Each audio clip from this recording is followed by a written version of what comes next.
at us. Look at us. Look at us. This is the first job I've ever had, literally. And Stern's in this analogy because it was so early in the morning.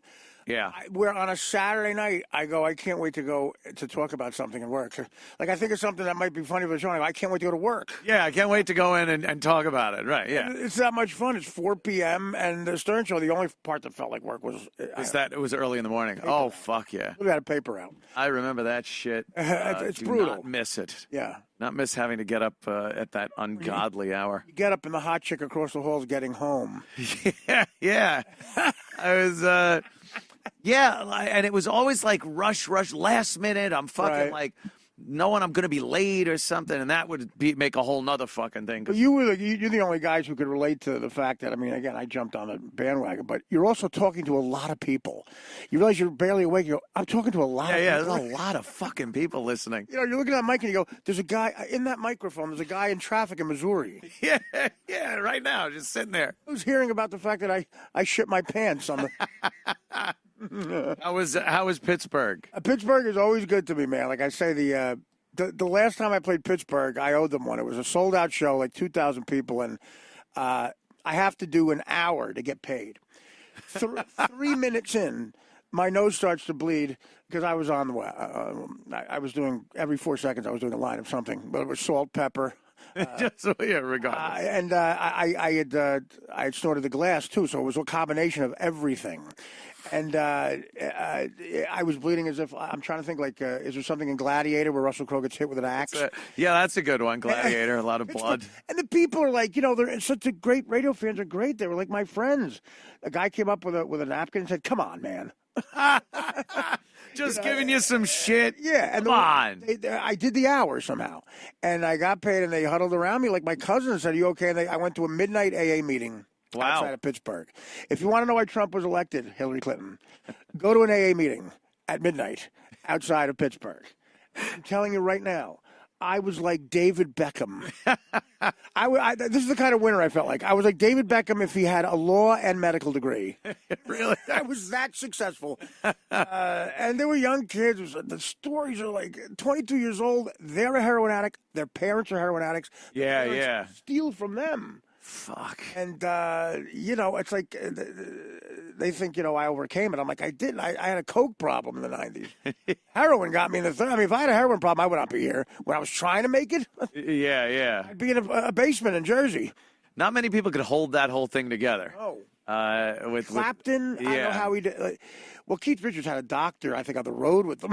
Just constantly making sure he... Withdrawals will come on, the guy shoots him up with the morphine. That's what, you know. Holy shit. That's the only way. If you got that kind of rock star money... Right. Or an insane support group. But even then, if you're shooting up dope, man, less than 1% makes it. Yeah. I never shot it.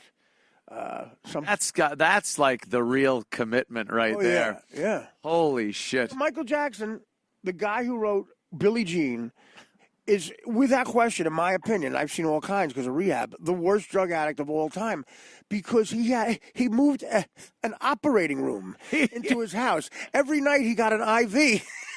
Every night he had an operation. Every night was like he was going into surgery, except without the surgery part, but everything else. The doctor got $150K a month. Do I have to perform surgery? No, just knock me out. Just knock him out as if we were going to perform surgery, and then bring him back. And then wake me up. Tomorrow. Okay, so you want the strongest, most lethal anesthetic in the world, right? Okay. Right. You want to put you out, and then you want to wake up at 4, get over to rehearsal, and what do you have to be up to do? You have a meeting or something?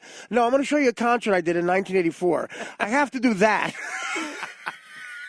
That is so fucked up. I gotta do that. So now you need an insane amount of methamphetamines. Right, Exactly. to keep going, yeah. That is, if you could afford the doctor to keep, like, monitor your vitals and everything, and then he still dies, though. Right, well, no, that's the thing. It was a black doctor. Oh, is that For an extra $50,000, you get a white guy, and he pulls you out. He pulls you out the right way. He was a doctor like Dr. Dre is a doctor. It's just not quite as... I have Dr. J or Dr. Dre? Which one do you want? Because right now I got Dr. K, Kevorkian. Yeah, if you're taking something that needs constant monitoring by a doctor of vitals, if you walk into the room where you're doing the drugs and you're hearing boop, boop, boop, If that's where you're doing the drugs, and then you hear, then there might be an issue. I like the manager. I didn't know. You didn't know. Yeah. You didn't see the fucking Team SEAL 6 of medical people? I mean, he had a kitchen, and supposedly the chef testified, and he goes, we'd have like mozzarella mayonnaise coming in, and there'd be tanks of propofol going the other way. Like wow, what was going on that he needed that? He became a junkie on a level, and he realized he had options that other junkies don't have, like putting an operating room in. The operating room is a great feature. Operating room under a bridge. I don't know. I mean, I just don't know what to tell you. It's just crazy. Again, I bring up Ray Charles, the greatest human being of all time. Right. Mother puts a sign on him. He's blind. He's got to go across the country to find a school. If he finds a school within 50 years, he's a winner. 50 If he finds the fucking school. Yeah. That's amazing. He shot up. He shot up blind. How the fuck did he do that? How do you even know? I've missed my mouth taking an aspirin. I've missed my mouth. I go, why do I still have a headache when I wake up? The aspirin's on the ground. I missed my mouth. He's shooting up blind. He's shooting up blind. How the fuck? And he finds a school, writes 50 of the best songs of all time, bangs broads left and right. He could touch a chick's upper arm and figure out if she's, Kerry Washington or Oprah. Are you Kate Smith or fucking Jamie Lee Curtis's mom? The guy had superpowers. Yeah, that is like a superpower. Yeah, made it to like 80. Made it to like 80, and beloved. Family around. Everyone loved him. Yeah, everyone loved the motherfucker. Didn't kill a motherfucker. Exactly. Doesn't know what his kids look Didn't like. rape a motherfucker. He just.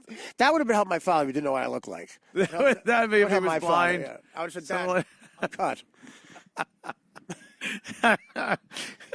Shit. You feel a little soft around the middle. I know. I'm bringing a bunch of newly baked bread to Mom. I'm trying so hard to get back into any kind of shape, but apparently once you cross a threshold of age, like you really literally have to just stop eating certain things forever. Yep. And like forever. Forever. That's the thing. It's That's the finality of it. Like I worked out to the point like I was ready to drop dead today, and I get off the fucking train, right, and I go to the pizza joint in Penn Station and get 2 slices of fucking pizza. like why would I do that? Everything. I wrecked everything. You know what? When you lose weight when you get off a train. If you get off a train in Auschwitz, is that's. I think Hitler should open a gym. Hitler's gyms. Hitler's. Would you like to lose your weight? Fucking. Are you hefty? Hitler's. It's just kind of rocking there. Fucking. Are you hefty? We have trainers that will remove your spleen. Yeah, it's just spleen adds 32 pounds. Waiting while you get off the train, either the thumbs up or the thumbs down. And people say, "Do you have showers at the gym?" You can shower at your gym. Get into your striped workout gear. Here's our trainer, Mr. Jew Hater. Yeah, that's about it. And the slice of pizza put the weight back on. Everything you did. Just like, yeah. No weight, you're thin. No, I got a little gut on me. Oh, you're pissing me off. I know, Artie. We all go through our shit. I fucking gotta. We both have shit. But it's so funny because then you just read shit on. All you read on social media is about what a piece of shit you are. I got into a fight with a guy. I can't get into a fight with a guy. I can't do it. And I got into a fight with a guy. And I know what you go. You get mad. It's so funny though. You're funny on there. I fucking get so pissed, and I'm just like, whatever. I'll tell you what. Like, what I want to try to explain. I hate when the ultra liberals say, "Oh, I wanted to go study Trump voters like apes." Like, really? Yeah. We're so dumb. What exactly? What issue are we dumb in? Let me hear it. Yeah. What are we dumb about? The fact that an EPA lawyer want to let us build a fucking bridge that's breaking and people are for. What are we dumb about? There's a chameleon that lives under it. That's right. Hillary Clinton says the ghettos are fine. They're safe. Yeah. You can have a picnic there. Yeah. We're telling you, I'm not political, but I think the right wing tells the truth. I think so too. I think, but then you'll have people. I think both sides' extreme ends are fucking retarded. Of course. Like fucking retarded. Yeah. And they fight each other about shit that it's ridiculous. But somewhere in the middle, I'd rather lean a little right than left. And it's absolutely. Like, it just seems like every time someone's trying to take shit from you, it's somebody with this progressive attitude. Where's that clip of the that I don't even know what it is? This androgynous fucking fruit. And he's talking to somebody and completely just negates the fact of the First Amendment being freedom of speech. Do you got that one? That's the irony. Check this thing out. That's the irony. They're stepping all over the Constitution. Yeah. To shut tonight's event down, who makes a startling admission. I don't think he should speak. But that what happened? Buffering. I've noticed the internet's doesn't a little really comport with the First Amendment. tricky today. I don't care. You don't care. I don't care. Why not? I don't think that's a relevant document right now. Right. I don't think it's a relevant document. You know what else? You know who else said I don't care? His dentist. No, yeah, right. That's a relevant document. Dad. Okay, exactly.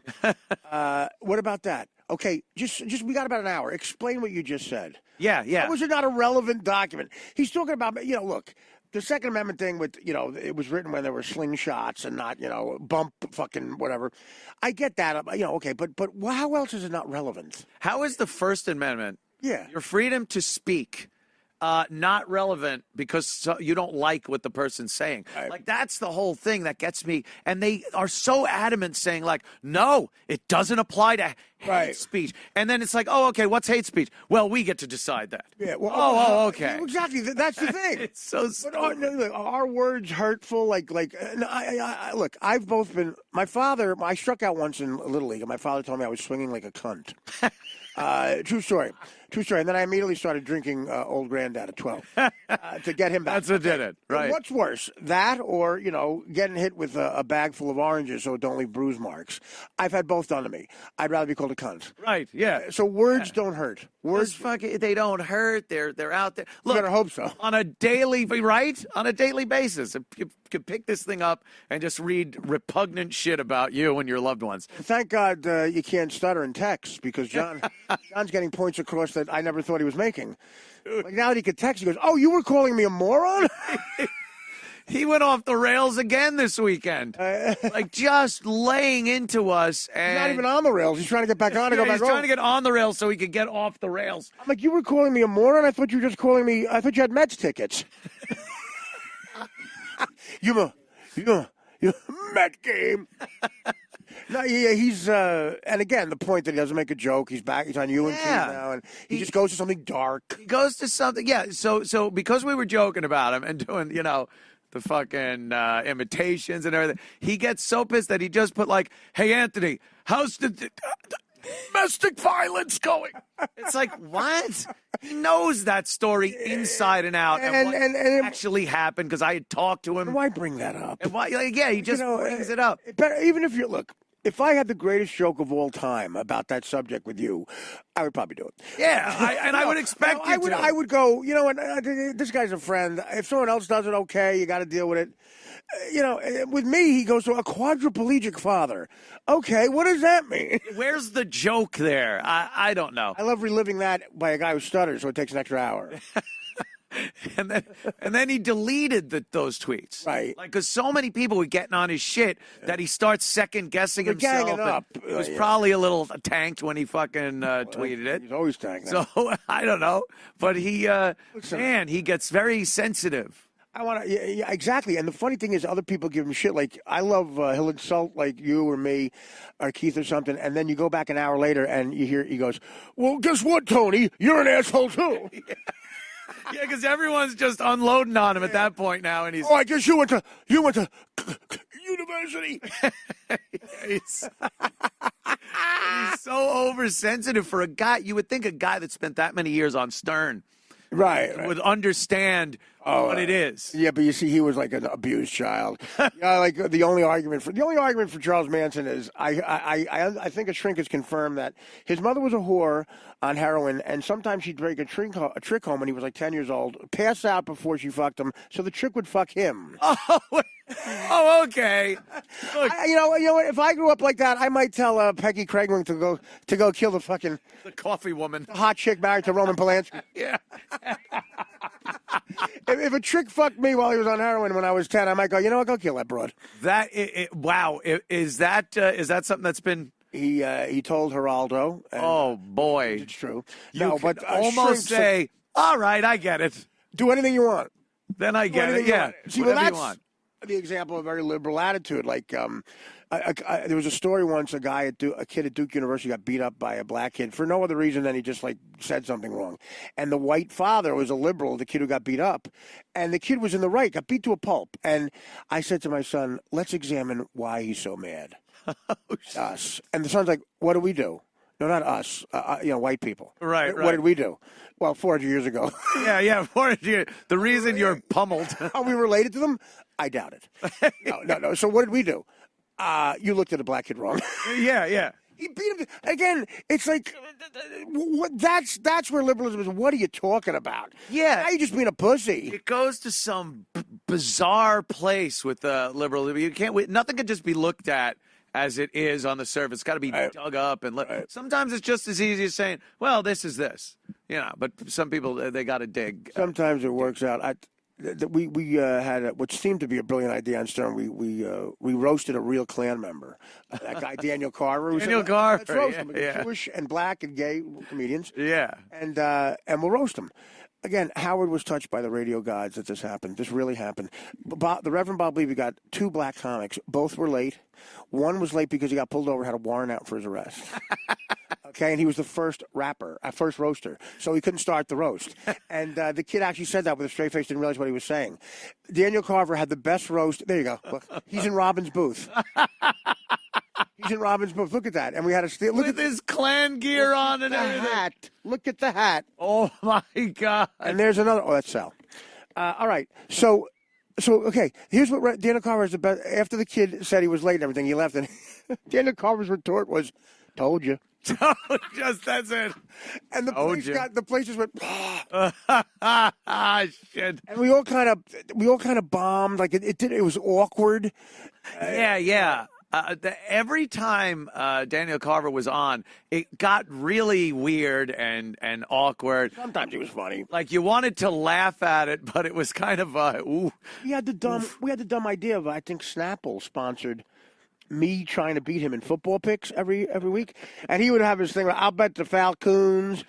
Against the Minnesota Vikings. Like just trying to get a laugh. He knew nothing about football. He beat me. He did. He beat me. As a matter of fact, he killed me. And so Snapple said, "I'll give the winner of this $25,000." So Snapple had to come and give a Klan guy, wow, on camera in his fucking sheet, $25,000.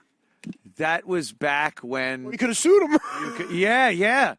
But I mean, could you imagine anything like that now? Head of Snapple was like, "I'm giving this guy a check." I'm giving a Klan member. There's a picture of the head of Snapple giving a Klan guy $25,000.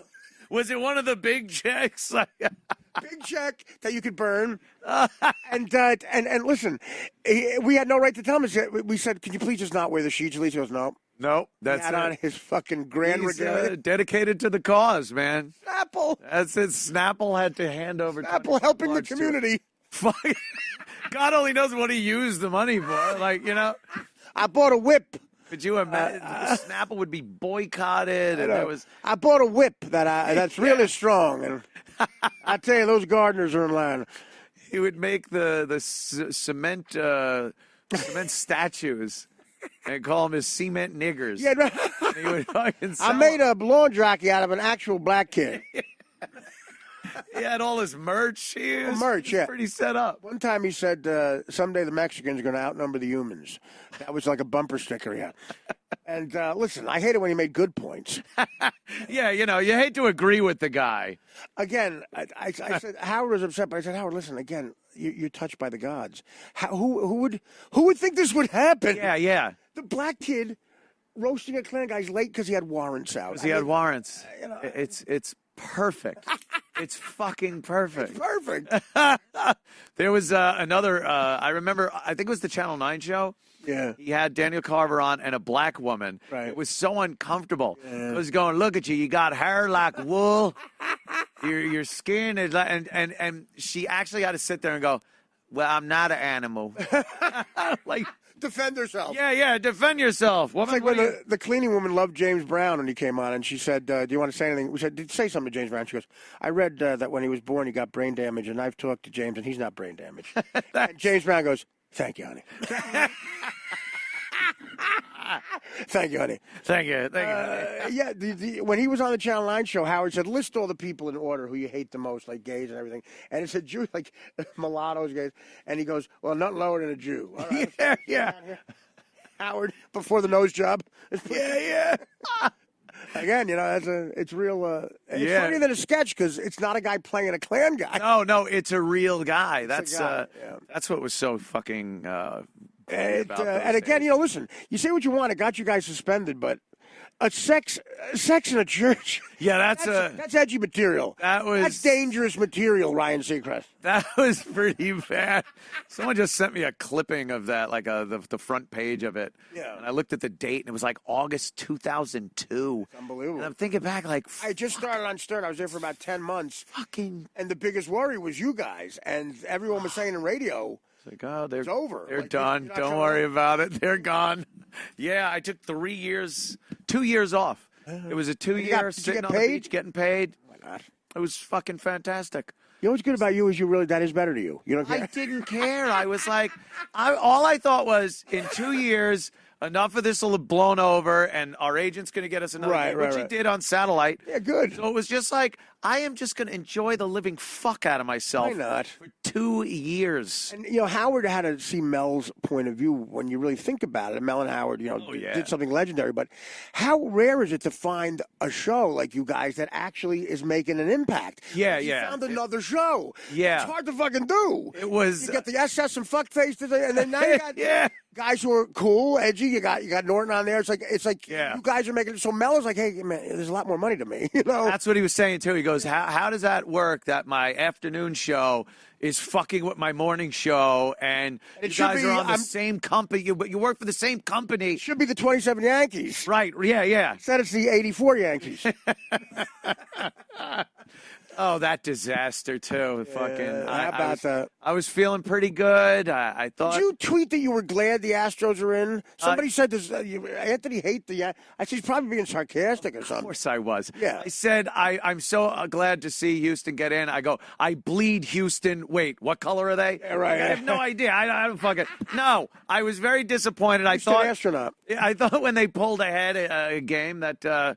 We had a good shot there. I know going back to Houston wasn't the best thing. No, they're tough. That was it, man. Playing Houston, even in the American League, it's odd. It doesn't make any sense. There's no passion there, but it would have been nice to go to a World Series in October. I know. That's, just being able to go to the game would have been pretty fucking Series cool. It's the 40th anniversary of Reggie hitting the 3 homers against the Dodgers. Oh, my That's God. the game I was at. My father threw me on the field. That was... 40 years later, man. Amazing. I was watching a few of the games at home, and I was thinking how, like, my grandfather and guys from fucking years ago would have thought watching a game like that. They actually had a clip of the ball spinning on the foul line, like ultra slow motion. It's like, okay, he picked it up. It's a fair ball. And it's like, I couldn't imagine. Every shot was this long, fuzzy, static. You look at the graphics. Go back and watch. I watch it because I was at the game. I try to find myself. I never do, but I'm usually drunk. But the 77 series, the graphics look like a high school football team. Yeah. It's this cheesy. And, okay, I'll give you this trivia. Yankee salaries. I watched the 77. Oh, Jesus Keith Jackson and Howard Cosell are doing it. Al Michaels, maybe. And they put up the Yankee salaries. And this what was making the league out of control. They were afraid it was too much money. Take a guess what Lou Piniella made. Lou Piniella. As a Yankee in 1977. In 77, I know it probably wasn't even $1 million. Okay, go ahead. I bet it was Take a guess. Probably 600. $80,000. Get the fuck out of here. $80,000. 80. Reggie Jackson, who was ruining the business because of his contract, made $325,000. 300. Munson made $315,000. There you go. Holy There's Bucky. Okay. Yeah, Chris Chambliss I think Chris Chambliss owed the money. He had to pay to play, yeah. Oh, whenever I see Munson, I get sad. But Munson was the captain. Look at the graphic. Oh, look at that.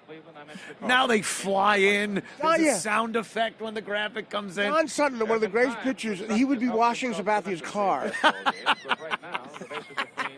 Sabathia would use him as a weight, like a dumbbell. That's Don Gullett pitching. The ump with that stupid fucking My Pillow he held up in front of him. Look at that. That looks ancient. Yeah. And Munson thinking of the Wayne Cage joke, Cage 12. Your third baseman's making that joke. Things have changed. God damn. The one shot they had the pitch shot, right, and the batter. And one on the pitcher's face, and that was like it. Okay, go to go to the end if you can, guys. Go to the last inning and watch. You're not allowed to charge the field now. Okay, with 2 outs in the ninth, and not only are they about to charge the field, they're in play. Like the legs, they're still legs are hanging over the fence, are ready to charge Reggie. He's looking back. Right, yeah. With 2 outs, they're still fucking playing. Paul Blair made like literally $30,000. You'd be tased and dragged off the field for even looking like you were going to jump. That guy hitting Paul Blair was like a 280 hitter. He'd be making $12 million a year. Oh, they were fun, man. I'm talking about Game 6. I'm sorry, man. If you like Game 6 is the last. If you find it, it's just funny. You got to see their legs hanging over the field. Ready to go. Game 6, last inning, with the Dodgers up. And Jesus Christ. Wow, it's unreal. And, again, you'll see I'll point out where he threw me. Where he threw his child onto the field crazy. To give you that moment. Where were you in 77, California? Yeah, I think I was. Okay, here's the last out. Now, I would have been right. I would have been right to the right of that. Okay, watch Reggie knock this. Oh, my God. I was right to the left of this. Look at him going. Look at his moves. I love that. He hit him like Earl Campbell. Holy shit. That guy was right, I'm telling you, right next to me. And this was totally expected. Okay. They knew this was going to happen. You're going to hate my guts. You should go go like an out before that to see the leg thing. Believe me, it's worth it. I wouldn't be busting your balls. It's worth it to see them about to jump. But they know that was going to happen. That's why Reggie knew he had to run the fuck off the field like that. One guy imagine I'm 10 years old. My father just threw me on the field. Threw me on the field in front of a charging Reggie. That's the reason Dyfus was invented. Dude, he looked like OJ running through that fucking. And he hit that kid. And the kid's a fat 1977 kid with those awful jeans. Where's that guy right now? Is that guy still around? I want to hear from him. Okay, look here. Oh my God! Look at this. Look at this shit. That's what the world used to be, you snowflake asshole. Right, ready to jump, just ready to go. Imagine us some snowflake at that game. Oh my God. Yeah. Ready to fucking jump onto that field. The ball's in play. Their legs. Feet are fucking. Their legs are in play. It makes Jeffrey Mayer, the kid who went out, look like a piker. Yeah. I mean, and Reggie just hit the third homer, so they were going nuts. Jesus Christ, dude, what a clutch! If you hated Reggie after that game, he's got 2 homers. Gets up, they're chanting one more time, and he blasts the first pitch. A bomb. That was just insane. Yeah, that was great, man. Thanks. Yeah. Oh my God. Isn't that fucking crazy? Here's trivia. The last time fans were allowed on, people got almost killed. And is that it? Is that what fucked it up? 1986, when the Mets, not the playoffs, when the Mets clinched the division in '86 with Gooden. Right. They all charged the field just to clinch the division. They got to the playoffs. Yeah. And people were like killed, almost killed. Really, and trampled. The league got together and said Giamatti, was a pacifist, said no more. And when the Red Sox won, when the Mets won that year, you'll see that they wouldn't allow people on the field. And the Mets were almost waiting for them to come on, and they won't come on. Wow, that is fucked up. The 70s were the best. I wish I was a little older. I wish I was like your age at the 70s. Because you were doing 70s fun. Some 70s fun, yeah. Watching a movie like the 70s, the gap between the 60s, that blew apart, and the 80s where now it's Trump and that had to be bridged by something. Yeah. And the 70s kind of bridged it, and it was lunacy. The 70s were crazy in that, there was no such thing as AIDS. Right. So just rampant fucking and didn't even matter. Right before that hit, too, something's coming. Oh, here. Yeah. Division. Good and on the mound. Yeah. But the championship is here in New York. Holy shit. I don't think the game was wasn't officially over. The game wasn't even officially over, right? The adoring fans Keith Hernandez had an 8-ball on him. Look at this. Ah, Jesus Christ. September 17th, the New York Mets become champions. I think like people literally, a guy might have died. Jesus. Look at the cops. Look at that guy. The cops are in those old fucking uniforms where they used to beat people with. That one guy, that looked like O'Malley. He had 10 days left till his pension. All right, stand him up. He gets killed by Tim. Tuffle. Well, I guess was it Ray Knight? Ray Knight had a little issue. When on this night? Okay. What a great segue. He punched everybody out of third. Oh, he was like a fucking fight, and he's charged with assault and battery. Really? At what is he? 60. How old is this motherfucker 60, now? In 86? 64. 64? Wow. In 86, he was in his early 30s. My God. This is a little weird, though, now. Oh. That's the guy. That's the guy who beat up Eric Davis. By the way, Ray Knight punched out a lot of people in third, and they were always a little tan, if you know what I mean. Look at him. So, wow. He looks like Santa Claus as a frack trick, shaved his beard. Still has those sparkling blue eyes, though, doesn't he? Exactly. Still has punch of black. What'd he do? Well, apparently at his home, this is what's weird. There was cops were called to respond to his home at 4 a.m. because there was a fight between him and a 33-year-old man. Okay. Now, I don't know what that means. At his house. Another way to say it, his son? Maybe. 33-year-old man. A 33-year-old man, Knight 64, famously slugged Eric Davis in one of the 86 legendary brawls. Knocked him out. Later named World Series MVP, scored the winning run in the iconic series against the Sox. 33-year-old man, what if was he beating up Jesus on the cross? Maybe it was Jesus. Look at Jesus. He was married to Nancy. I don't know if they still are, but he was married to the golfer, Nancy Lopez. Oh, Nancy Lopez? Yeah. The one who looked like Thurman Munson. Right, yeah. She was not I don't mean to the most attractive ladies. Manly, and they were married. Yeah, very manly. That's weird.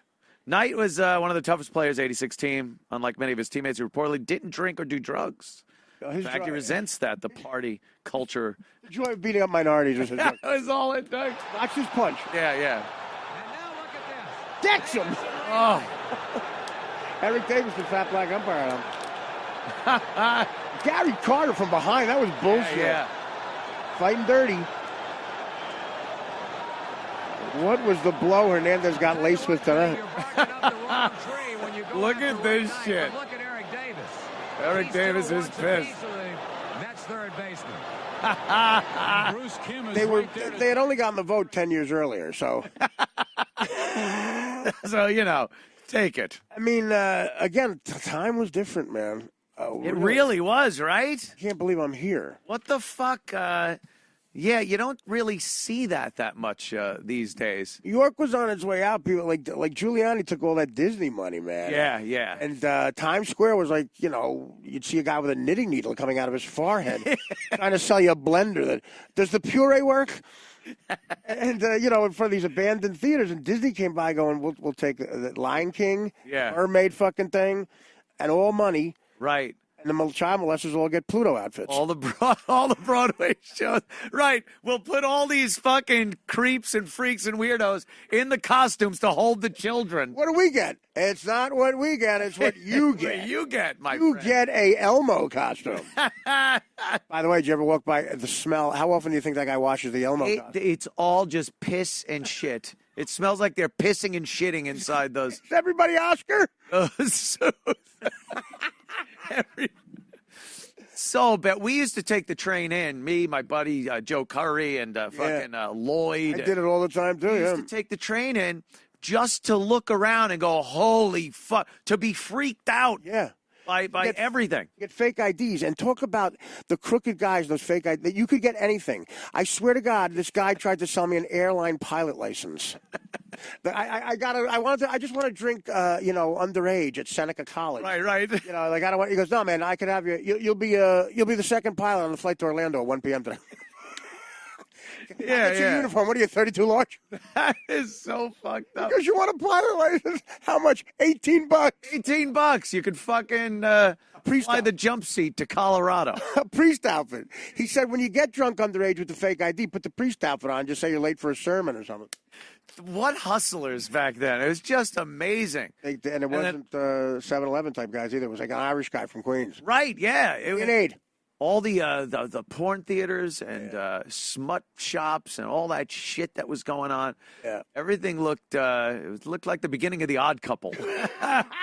And, every bus billowed out fucking death came out of the exhaust pipe. Oh yeah. Bamba, bamba, just big clouds of black smoke. Yeah, and everybody yelling at each other. And a lot of August. fighting. In August, like people coughing from the humidity, and the garbage just smells like Uruguay. And Stacked up. It just they didn't have the resources. I don't you know. threw out Cousin Ed. It really was a whole different thing. And then if you went up into like the Bronx, Yeah. the Bronx was a war zone. Like nothing was fucking buildings. Bronx was where Yankee were Stadium was. falling down, and Fires. It looked like rubble. Vietnam. Everything was burning. Abandoned cars is something that's a thing of the past. Right. It was such a fucking thing. What happened to it? Madonna blowing Jelly Bean Benitez outside, trying to sell her cassette tape? I used to drive in with my parents to New York City or even just Queens to visit family and shit. Right. Like you'd hit that Nassau County Queens line on the expressway, and then the sides of the expressway just littered with cars, like half taken apart, on fire. Like that was a thing. We had a bet coming back from Yankee Stadium going onto the George Washington Bridge. There's a pass, under underpass. There's always a stolen car there that was just stripped. And we would bet what kind of car it was. It was either like a Celica all the time or like an 82 Skylark, a 71 Nova. Yeah. They would come out of nowhere and just disassemble these fucking things. How about this? I bought a Nova when I was 19 for $100, literally a C note. I bought a Clarion stereo stolen from a guy at the port for $200. The stereo was double what the car. Double the price of the car. I light a cigarette, going to pick up my buddy Deej, and I open up the thing. The woman who sold it to me died of emphysema. I open all cigarettes with lipstick on them, like 100 of them. With this emphysema woman died of In your car. lipstick. I'm like, this is the creepiest fucking thing. I had a Nova. I had a 69 Nova that I think I bought for $300. Everyone who didn't grow up rich had a Nova at some point. It was like a law. Yeah. We used to go out, me and my buddies used to go out, and this was our fun out in Suffolk County, Long Island. We would buy one of those cars for like $100. We'd all chip in, and then just drive it into the woods, drink, smoke weed, and then crash it into things. Like that, it was hilariously fun. Oh, God, yeah. Fun thing to do. You got to buy a car. I had a 74 Matador, AMC Matador. My first car. I bought it for $400. The guy, again, I waited for change from the guy. The guy, I would park it in New York. I had a bumper this big, 305 V8 engine, though. I did neutral drops. I didn't have a reverse the last month I had the car.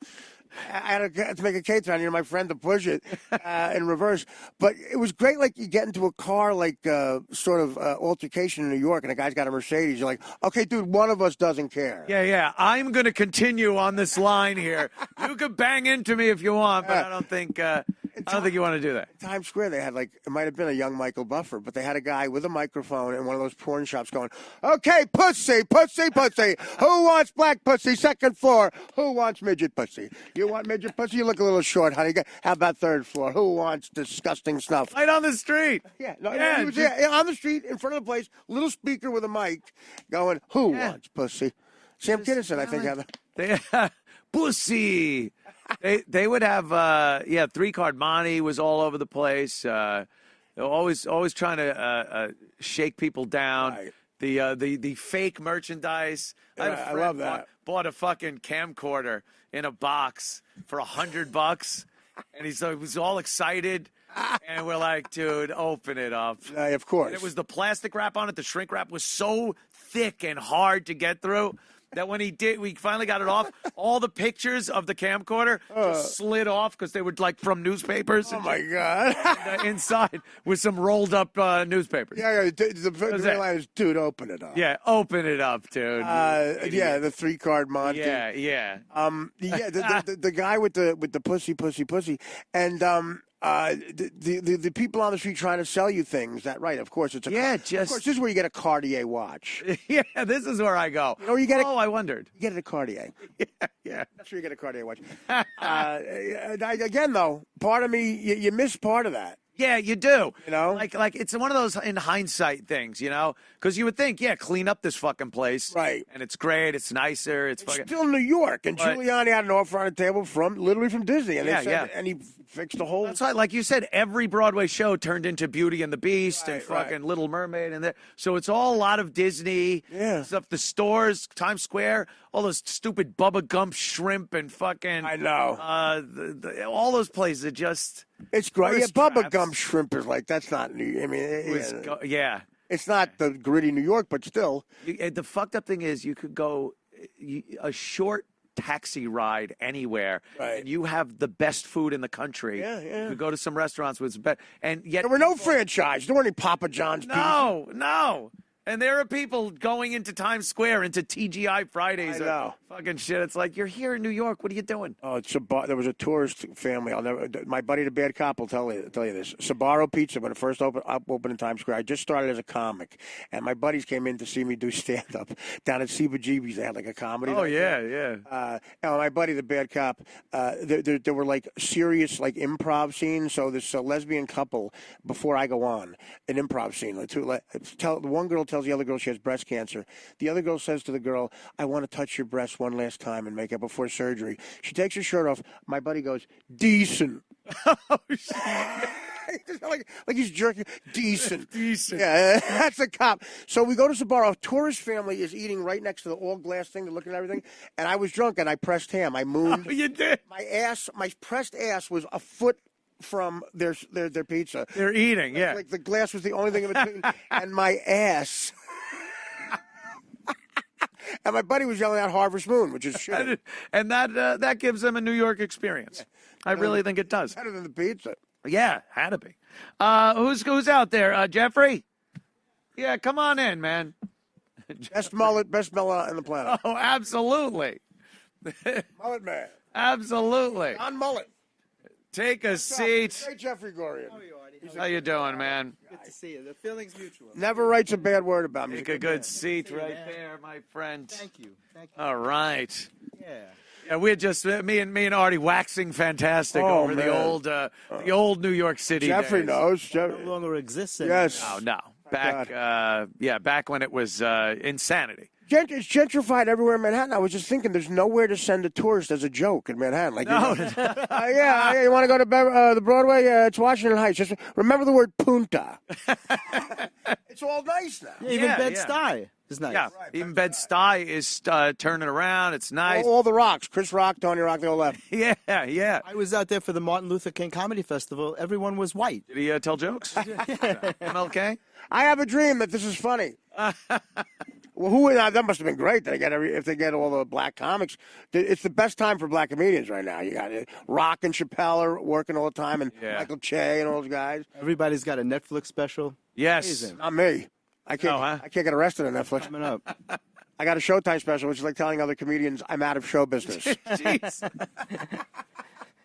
It seems like everybody though does get just tossed a Netflix special these days. Yeah. I think if you make them yourself. You could literally just give them to Netflix. Come on. I might just say no because the Netflix is like a story, I guess. But me and Attell just got offered one, and I didn't get offered one. So it's Showtime, and I said I've done 4 of them. I don't care anymore. I'll just tour with the material and make money. Yeah. What do I give a shit? Who am I going to tell I got a special now? It's not, the bloom is off the rose. I don't think it's as big a deal anymore when you go, I got a Jeffrey special. said everyone has one. Everyone's got one. They're putting so much money into it, though. Netflix, they paid Jerry Seinfeld so much money, and they turned the comic strip back into the way it used to look in 1976. Right, they did Really? the Seinfeld before Seinfeld. Jerry before Seinfeld. I was there for that night, and it was crazy. I went with George Wallace because he's Jerry's like best friend. They live together. I was going to say you were something else. And you paralyzed George Wallace? No, not the governor. Not the governor. The guy who's Governor George Wallace. George Wallace, great comic. Oh yeah, and a great guy. Yeah, Yes, but yes. Netflix is paying huge amounts of money to comics to do these. I heard. Yeah, I hear tell. $60 million, if you put a tank top leather outfit on, you get 30 mil. May do it. Crazy, right? Yeah, and look like you really don't belong in the tank top leather. How does it help comedy, though, Jeffrey? That's a big to throw all that money and give everyone I don't know. I don't really understand it. I don't get it, but they're doing it one after the other. I think Chris Rock got a lot of money to do it. Jerry, I hope so. I mean, tons. Seinfeld and Rock are the creme of Chappelle, right? He got a bunch of money. Yeah. That's, like 100 mil. People throw around these numbers. There are so many outlets now that it's just everybody that wants to put something out there has a venue to do it. It's not even back in the 80s. I guess the mid 80s, everyone was a comic apparently, and there were 1,000 shows on every Friday and Saturday night with a brick wall and a fucking comic in front of it. It kind of came back. And then people got tired of it, but now it's happening again. It really did kind of separate the really good comics from the shit. It happened before me and after me. That's when, you fell right in the middle there, Artie. Because I remember that, like every fucking Friday and Saturday night, you could just watch comics all night long. Right. It'd be a different show. And then you start realizing, I think they're running out of fucking comics. And they're running out of jokes. But not these days. It's amazing. I cover the comedy scene. I'm out every night. There's alternative venues like you can't believe. They're performing in laundries and in barbershops. Every place you look, people are doing comedy. They're performing in places other than comedy clubs and doing something other than comedy. Right. Exactly. A little off the top, okay, people? Okay. And Brooklyn is a whole other thing. I know. Comedy, man. You There's see the French Brooklyn restaurants in Williamsburg. It's so different, Brooklyn. It is. I got to imagine Paris. that. You must have a long beard. That's what I imagine. Like it's very liberal, you cannot get in there without a long beard. Very hipstery. George Wallace had a long beard. Biblical length beard is what you need. Not a biblical. Not a nice beard like Artie has, but a biblical. I'm working on swings. I'm working on my Judah Friedlander starter kit. His special is really good. I haven't seen it yet. Who? Judah. Oh, Judah's amazing. Got a new special. Unbelievable. One of the most unique in the biz. Well, he bought a windbreaker in 1981. He hasn't gotten out of it. After had a robe, he got a windbreaker. And you know what? I think it's really hard to stay in persona all the time. It works, yeah. It works. I can't imagine. There are some people who are just that all the time. Well, he had a similar thing to Harvey Weinstein. He asked girls if they wanted to watch him not shower. The opposite of Harvey Weinstein. Hey, girls, you want me to watch me not hygiene at all? Keep my greasy hair. You want to watch me not clean my ears? Yeah, I can't imagine having to stay in a persona that is your act. Right. I think it's a lot of pressure to always be that thing. I'm in it all the time. I'm always an asshole. It is. Usually your act, you think this is true, Jeffrey, that's an exaggerated version of yourself. Yeah. Mm-hmm. Right? And so I think, although Cosby, if that were true, would be raping girls on stage. Like the drug, if you're like me, usually you tell, the shit I do, which is, disgusting. But, or that, or you're a phony, and that doesn't work. Right. Like someone like Gilbert is a lot different off stage than he is on stage. That's just he's quiet. If he was like that on stage, he's very quiet and off stage. Yeah. Right. Well, someone would have hit him with a frying pan. I use them as an example because they're both very unique. There's nobody like Gilbert and there's nobody like Judah, and nobody could steal their material. No, absolutely. Because it's so perfect for them. They have. Usually they don't steal Gilbert's material because it went bad. It was in 1978. It's already. Whenever I want to relive the first time I ever saw Gilbert, I go see Gilbert. It's the same jokes. He doesn't update the references for the 22-year-olds. He's still doing Humphrey Bogarting. That's why he keeps his eyes closed, right? So he doesn't see. He's really doing 22-year-olds. Humphrey Bogart in the post office. Stamps. He does that. What's a post office? Yeah, never mind Bogart. What the fuck's a post office? What's a Bogart? What's a post office? Who are you? Oh, my God. Who are you? Alfred Hitchcock made a movie. Ralph Cramden in Casablanca. You're getting on that plane with Vic Laszlo, Alice. Oh, you're getting on that plane. And then he'll proceed to laugh his ass off, and it's hilarious to watch. I work with him in Anaheim, 3,000 kids in unison saying, "You suck, Jew." Wow. Swear to God, Really? Anaheim. Anaheim. And they looked a little Hitlery. I'm telling you. Disney's so if they're yelling home that base out, there. Right. No, exactly. I started the chant. Oh, Oh, okay. Walt was a bit of an anti-Semite himself, so Yeah, So I've heard. Yeah, perhaps so I've heard. it lives on in true? Anaheim. Is that true? That's what I've heard over the That's what course of people the always years. said that, about him. Yeah. Yeah. Oscar Hammerstein the Grouch was the original. That's Who's Oscar Hammerstein? But when it comes to squid material, no one has more than Gilbert. Have you ever seen squid material? He takes a napkin and tears it Well, up. he used to. Yeah, he doesn't do that as much anymore. But that's right. He used to do that. Squid material, right. And he would would talk about just- plankton. There are certain comedy words. If you could put plankton in a joke, That's people are what going a to whale laugh. eats. Yeah. right. The Monty Python had a great Ambergris. bit about that, where a kid had exotic pets, played by John Cleese. And he goes, "You killed my last pet. Where the hell am I going to find what a sperm whale eats every morning? 44 tons of plankton." Plankton is a funny word. Absolutely. Plankton. And then like somebody like Stephen Wright also is one of those like he I doubt he's like that out. Well, He's also a quiet dude. From what I've yes. seen. Well, he Very had one introverted. act that was brilliant, and he couldn't keep up with that. That's tough. Yeah. So his middle name became "You Better Start To." There are certain guys that. Steven, you better start to, right. No, he fucking toured with that album for I saw him at Kane College in Union when I was I loved him, but Yeah. we knew all the jokes. Right, you knew all the jokes. But very different. Like Mitch Hedberg was was on that level where he would come up with stuff. funny. Fucking genius, unbelievable. Yeah. That just his such obscure references. Very few comics can achieve that kind of thing where they create a persona that is so unique and different that nobody else can match it. What about Dice? Do you think that? Oh yeah, there's Dice a is a great persona. example. There's a persona, right? Of course. It's not really Dice. That's Jim Florentine's wedding, true story. Dice Clay came up to me and said, "I want to talk to you. I'm going to talk to you like Andrew, not Dice." Andrew. Andrew sounds a lot like Dice. Yeah, it sounds a lot like Dice, by the way. Yeah, he would call me up for give me divorce advice when I was going through that. And Here's why I live in a dumpster. yeah, Here's why I'm playing the Riv for 20 G's the year. don't let her get the best of you. Oh, that's really That's good. your money, okay? Perfect one. That's fucking amazing. Hey, Jacob face. Yell out a name, he'll do it. Yeah, right. That was really good. I like the Dice one has been a staple of the Anthony routine. Hey, guys who do impressions that good, I've practiced.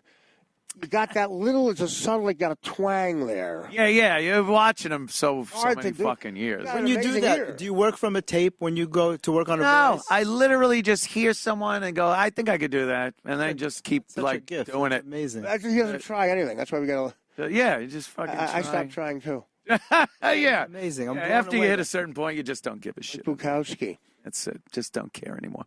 But Dice is a good one. Just don't do an imitation of him at the craps table. No. I played blackjack with him, Yeah. and it's He likes a heavy it's bet. good. Yeah. He's just brutal with the dealers. Right. Because you gotta put him on their guard. It's like I sit there and go, what's this? Hit me. Well, what's this? You're giving the whole table shit.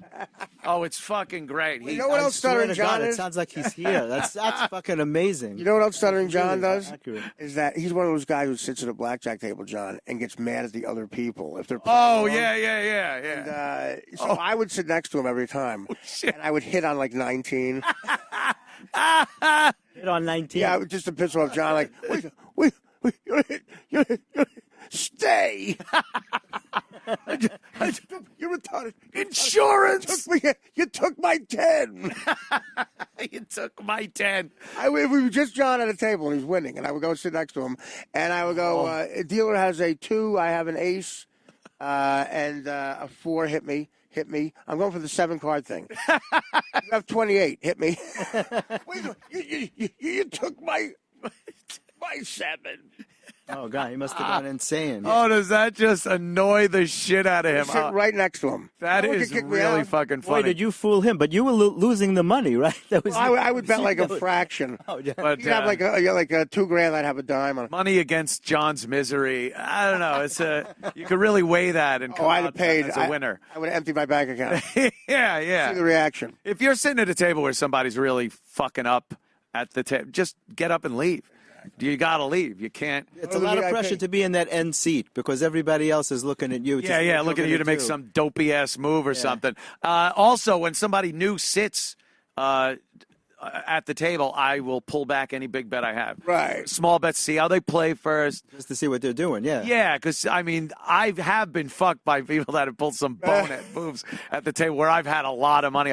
I once had a stack of $1,000 chips. It had to be this high. Yeah. It was like this. $1,000. $1,000 chips, all pumpkins, and I'm sitting there and I'm drunk off my ass, and I'm just going, rit, rit, rit. And this woman next to me is betting like fucking $25 a hand, and she goes, do you have to do that? Yeah, right. Yes. Yeah, I do. It's America. Yes, I do. It's America. I can do whatever the fuck I want with the check. By the way, I could literally ask the pit boss to throw you out of here right now. Why not? And he'll do it. And then after that, he'll get me a steak. And then he'll get me a steak sent up to my suite. He'll throw you out with a steak. Now open the door with her fucking head. Now go get your shine box.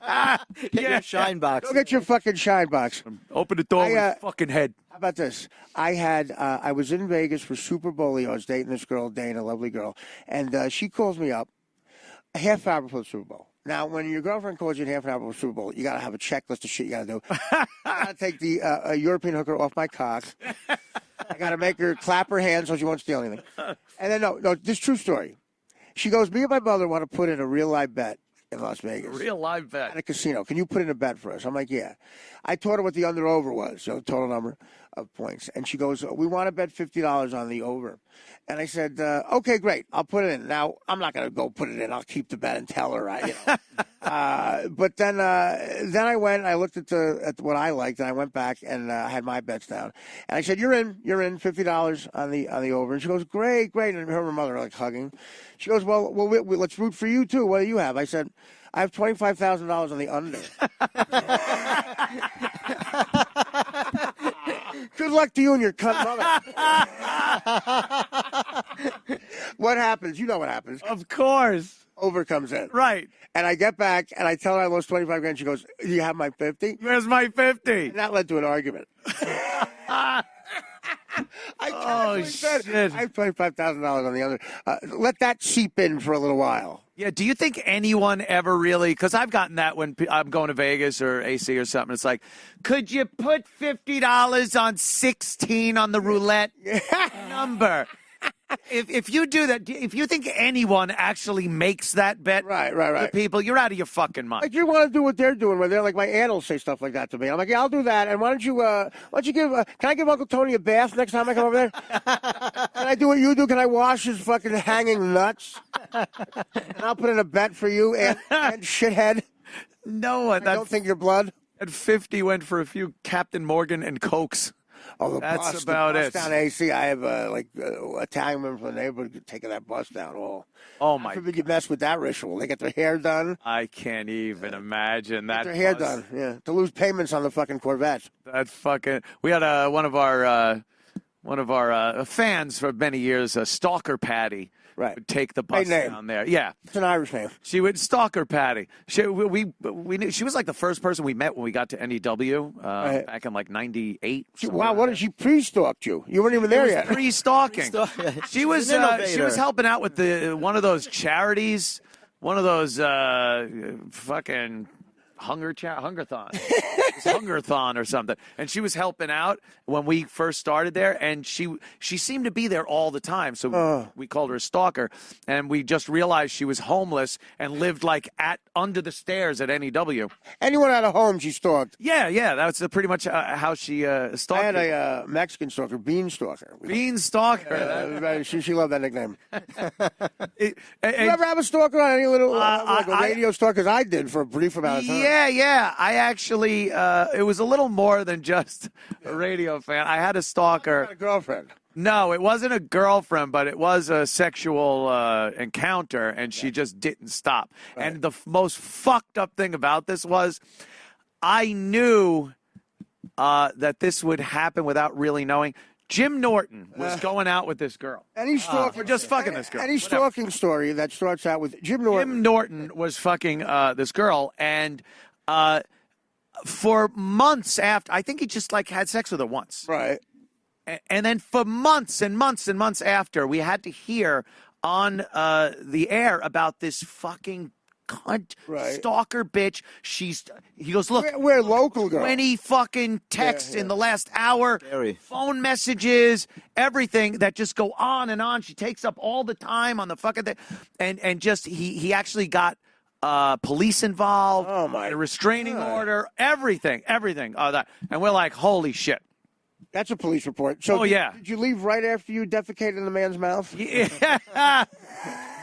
So I'm out one day. We're hanging out at a softball game or some shit like that, and this girl comes up, and I could tell something's going to happen, you know. So we go home and we have some sexual intercourse, and then I'm noticing she's calling a lot, and texting and messaging and shit, and then I remember the name.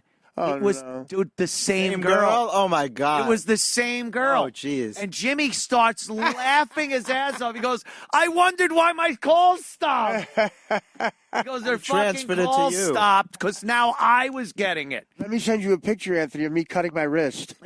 Yeah. Oh, it was just, her messages would be like, hi, I'm here, and I just want you to know I'm a good person. Yeah. I don't need to be validated by you. And it would go on and on. Oh, yeah, for those like sick. Oh, man. a half hour. And then I'm like, oh, my God. Because it was something like her name was M or something. Right. And then I remember with Jimmy, it was Emily. So I'm like, she's clever. Can't be the same thing. And I go to Jimmy, is she small? She a little face like a mole and a fucking. Oh, that's her, you motherfucker. You need Sherlock Holmes to figure that out. Messages? Oh, yeah, I did. And I played them on the show. Oh, you did? Because Jimmy's tack was, I'm going to ignore her because that's what they tell me to do with stalkers. You drive into go the away. skid. And I took the opposite end of that spectrum and said, here's what this nut is saying today. Right. And she finally stopped calling. I think she was getting embarrassed. A little bit. Well, yeah, you got to. Not by what she was saying, by the likes that she fucked me and Jimmy. I had one name on the air. Pretty embarrassing. Yeah. I had one stalker who was a whackpacker, but the name was Angry Black Guy. Wait a minute. Motherfucker. So you did have a stalker, though? Yeah. Here's my stalker. Finds out where I live every morning when I leave at 5:30 to get at a town car. That's right. And I get there. He's out there. A guy's out there. He goes, I decided this is going to be my summer with Artie Lang. He was a Minnesota cab driver. And he told me, I got his life in increments of like 3 seconds when I got into the car. He was there every morning. And my driver, Herb, said, I don't know, do you think this is weird? I said, yeah. No shit. Every day when I got back, he was there. He was staying at a motel. He wanted to come up and use my shower. Holy shit. And I think he was on Crashing? I tell you what. Did he have a vehicle? Or he just was I never saw a vehicle. Wow, that's weird. So I said to myself, I said to a cop I know, he goes, nothing we can do unless he does something. So then I called a guy who wasn't a cop but could make people leave. Yeah, I get it. And I didn't see the kid anymore. Those are good guys to know. The guys who can make people leave. Not exactly. A guy who knows how to talk to somebody. Yeah. They give him the nice talking to. Yeah, I got his number from a guy I know with the word neck is in his nickname. Yeah. And that's how I had to get rid of that problem. And I said to the guy, you didn't. And he goes, no, I talked to him. You didn't rough him up or anything. Yeah, I saw a necklace of a guy's pinky on him later with a Minnesota cab medallion. It's like the security guy in King of Comedy where it's like, well, we walk out, I'll tell you how things work here at the Langford organization. And he just fucking walks him out the revolving door. It was nice. That's Christopher Walken story ever. My buddy and Kamal and his friend go to a bar where they know a lot of actors hang out in. And they're walking there at like happy hour. And they see Christopher Walken as he had just been thrown out of the bar. Oh, and, shit. like he got into a fight, he's bleeding. It's Christopher Walken. They help him up. The kid goes to him, can I give you my resume? As he's helping him out. Oh, my God. Now, Greg Gass really told me the story, and Greg does a perfect Walken. It's funny that way. But after he says that, Walken's brushed himself over. He goes, what's your name? And the kid goes, Todd Amelia. He goes, listen, I want you to turn around. I want you to walk directly across the street. I want you to keep looking that way. And if I ever see you again, I'm going to kill you. What a set of balls. Most New York story. You know exactly what's yeah. going on. Like if someone from Nebraska would not have laughed at, what's your name? You guys laughed. See, someone from Nebraska goes, oh, so he was going to take his resume. Oh, he's going to help the young lad out. Christopher Walken, what's your name? What's your name? I get. Oh my God! It gave me chills when you said that. You asshole. Chills. Yeah. Turn around. Oh man. What's your name? Yeah. Oh my God. Because Walken's wife is a huge casting director. Yeah, casting. Yep. Yeah. Georgianne Walken. Right. She and Sheila Jaffe did The Sopranos. They did all kinds. That's of stuff. big stuff. Huge shows. Yeah. Huge shows. Are we taking the piss blood? I think we are. As a matter of fact, Deep Discount will sponsor the Artie Smoke, whatever type of fluid wants to come out. See how that's working out. What if I'm dating Stalker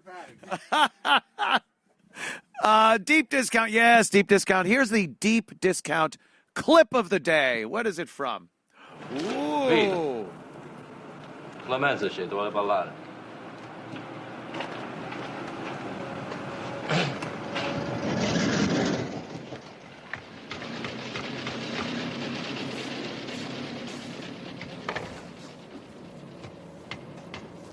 I just found this kid here on the street, and he's real good with cars. He looked at the truck, and he says he thinks he can fix it. Sicuro che chi suavi per la muga? Io penso di sì.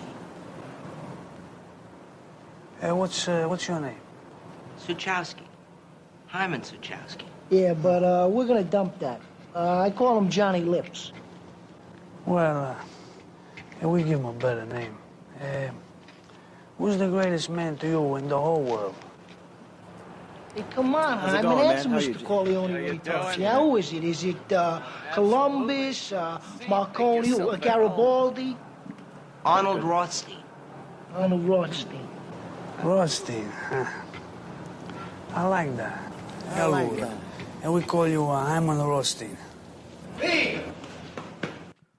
Your father. Michael, your father hit your father's trucks. Yeah, The Godfather. That's what that was from. Deleted scene. It's another reason why you got to buy the film. All the extras. I've done that. I've gone on fucking, your cable system, your Netflix, everything else, and you get the movie, and then you don't see stuff like that because they're deleted scenes, extras, things like that. The Godfather Collection is just one of over 1,700 box sets on sale now. Includes great films and TV series, too. Support our sponsor and buy your favorites. Just click the Deep Discount logo found on our website and look for the special coupon codes and icons, and you save even more. Start saving money and stop wasting time searching for something to stream, only to find out it's been cut, it's awful quality, or worse, you didn't find anything to watch. Happens all the time. DeepDiscount.com, where you're going to find plenty of new releases, too. This week, War for the Planet of the Apes. Oh, my God. You see Woody Harrelson shaving his head, looking all badass. Check that one out. Buy it, own it, watch it when and where you want. Support our sponsor, would you please? And check it out right now. Garrett has something to say. Thanks, Deep Discount. Oh, that was good. A little busy weekend? A lot of bit. talking over the weekend? Actually, probably not at all. Oh, no? Oh, probably not talking. Yeah. Yeah, talking sometimes keeps everything lubricated, as they say. I was up in Tuxedo, New York, hanging out with Mikey Cuffs at his place over the weekend. Oof. Every time is a friend of mine named Mike. He's a cop. And every time I hang out with this guy, I get fucking destroyed drunk. Tuxedo Mike? Tuxedo Mikey. Yeah. Tuxedo Mikey Cuffs. Yeah, it's, oh my God. Great time, though. A lot of fun. And then you just realize it's 3 a.m. and you're going from darts for $20 a game to, at one point, I swear, we were playing Wii bowling for money. I don't know. That's the way it should be. It feels safe getting that drunk with a cop. That's Did you get true. into See, I trouble? wasn't going to drive or anything your own like cop that. with you. That was nice. You bring your cop with you. It was actually at his house, so it was even better because I didn't have to drive anywhere. And then, oh boy, the drive home, traffic sucks. Drunk. Traffic. I was hungover. The girl drove. Thank God. Driving is such a real talent, isn't it? It's a lost art. I call it a lost art. It really is. I've said many times that I would like some legislation passed, which gives you the ability to pay a lot of money to get an alcohol rating on your license. So I would pay a lot of money. You go to this test, and you drink, they blood alcohol test you, and then you literally have to drive on a course. And and your then, fine on 5 drinks is okay for you, right? Like some people, a .08 is fucking, they're tanked. Like for me, I would like a .12 rating. Right. And then you can handle that. The officer goes, well, you look like you're drinking. So I'm like, yeah, I am. I'm rated at a 1.2. An NC-17. It's like a handicap in golf. Exactly. Yeah. Each person gets their own rating. Thank you. Someone finally understands. I get it. I totally. It's behind my legislation. I'm going to run on this platform. Absolutely. He's got legs. You run for mayor. Right? You run for mayor. Run. You can't walk a straight line. I can't walk a straight line or touch my nose. That's very. Right your face. Jay Larson, how are you, sir? Excellent, man. Great, Jay Larson. It's Jay Larson. Great to be Jay here. Larson. You're familiar with the likes of Artie Lang? I am indeed. Of course, legendary. Jeffrey, yes. Both legends in their own right. Yes. You have a podcast, The Crab Feast. I do. And your new hour special, Me Being Me. Yeah. And where is that available? At jlarsonComedy.com. Oh, okay. Nice. That's the way to go. There you go. Self-published kind of thing? Self-produced it. We're gonna move self-published this. it. Yeah. I'm really proud of it. When you do it on your own, you can say and talk about whatever you want. Right. Oh, exactly. tell me about it. Yeah. Tell me about it. It's almost too much freedom sometimes. Like here, it's so great, and then you realize we're having fun here, and then at some point you got to leave the building. Exactly. Or have a phone call with David Geffen or something. yeah. No, mainstream show business. Yeah, I do think I've gotten myself in a little bit of trouble over the course of the years by being completely honest. Yeah. I've heard tell. I was just told today that I got to calm down a little bit. You did? By who? Yeah, well, not on here, on my Twitter. Who told you that? Twitter? No, the guy that This is his thing, right? What's your rating on Twitter? Right? the guy that's trying to That's where you can't things in order. No, not because of this, because of other things that are in the works. Oh, I understand. That I maybe have, but it like that. It pisses me off to no end. I know. Like I want to be at this point in my life and my career or whatever the fuck we call this thing. That I could literally say whatever the fuck I want. Right. Why shouldn't I be able to? You never there's can, really. still something, right? There's always going to be something that keeps you from having absolute freedom of speech. Right. Well, Political correctness. Yeah, it's all PC bullshit. The PC You could police. do it, but these people might be saving you from alienating. But, Yeah, they probably are. But, No, but it's the PC police stuff. Stuff everybody had fun with years ago. It's like, we put a dead cow's burning head on this Indian family's lawn. PC police. Oh, I guess you can't do that anymore. You can't have fun anymore. Oh, we can't do that anymore. Do that in the 80s. You can't have fun anymore, Art. Just a little joke. You can't drive drunk into a daycare center. Oh, the PC police. PC police. Your mantra, your yoga class can't have the N-word in it. Oh, PC well. police. Come and get me, Sergeant. Oh, just because you burn a cross on a minority's lawn, you're a racist. I guess I'm the asshole. Oh, PC police, I guess. PC police are after me. that has to be there has to be a new standard. I honestly think because there should be That would get more. Yeah, right? You should have a level of accepted racism. You know what I mean? Yes. Like, weed's now legal. Everything's changing. There should be a point where, like, hey, you can say X, Y, and Z. Well, again, like my drunk driving license, I would like to be rated. Exactly. I would like to be rated for my racism. Yeah, Exactly. racism rating. Can man. I do that? Let's think of it. Depending on when you were born, Yeah. depending on when you were born and how we came up. I think that does have a lot to do with A lot it. of people grandfathered in. Family. An acceptable form of racism is if you got a bet on the Knicks and a guy misses a dunk.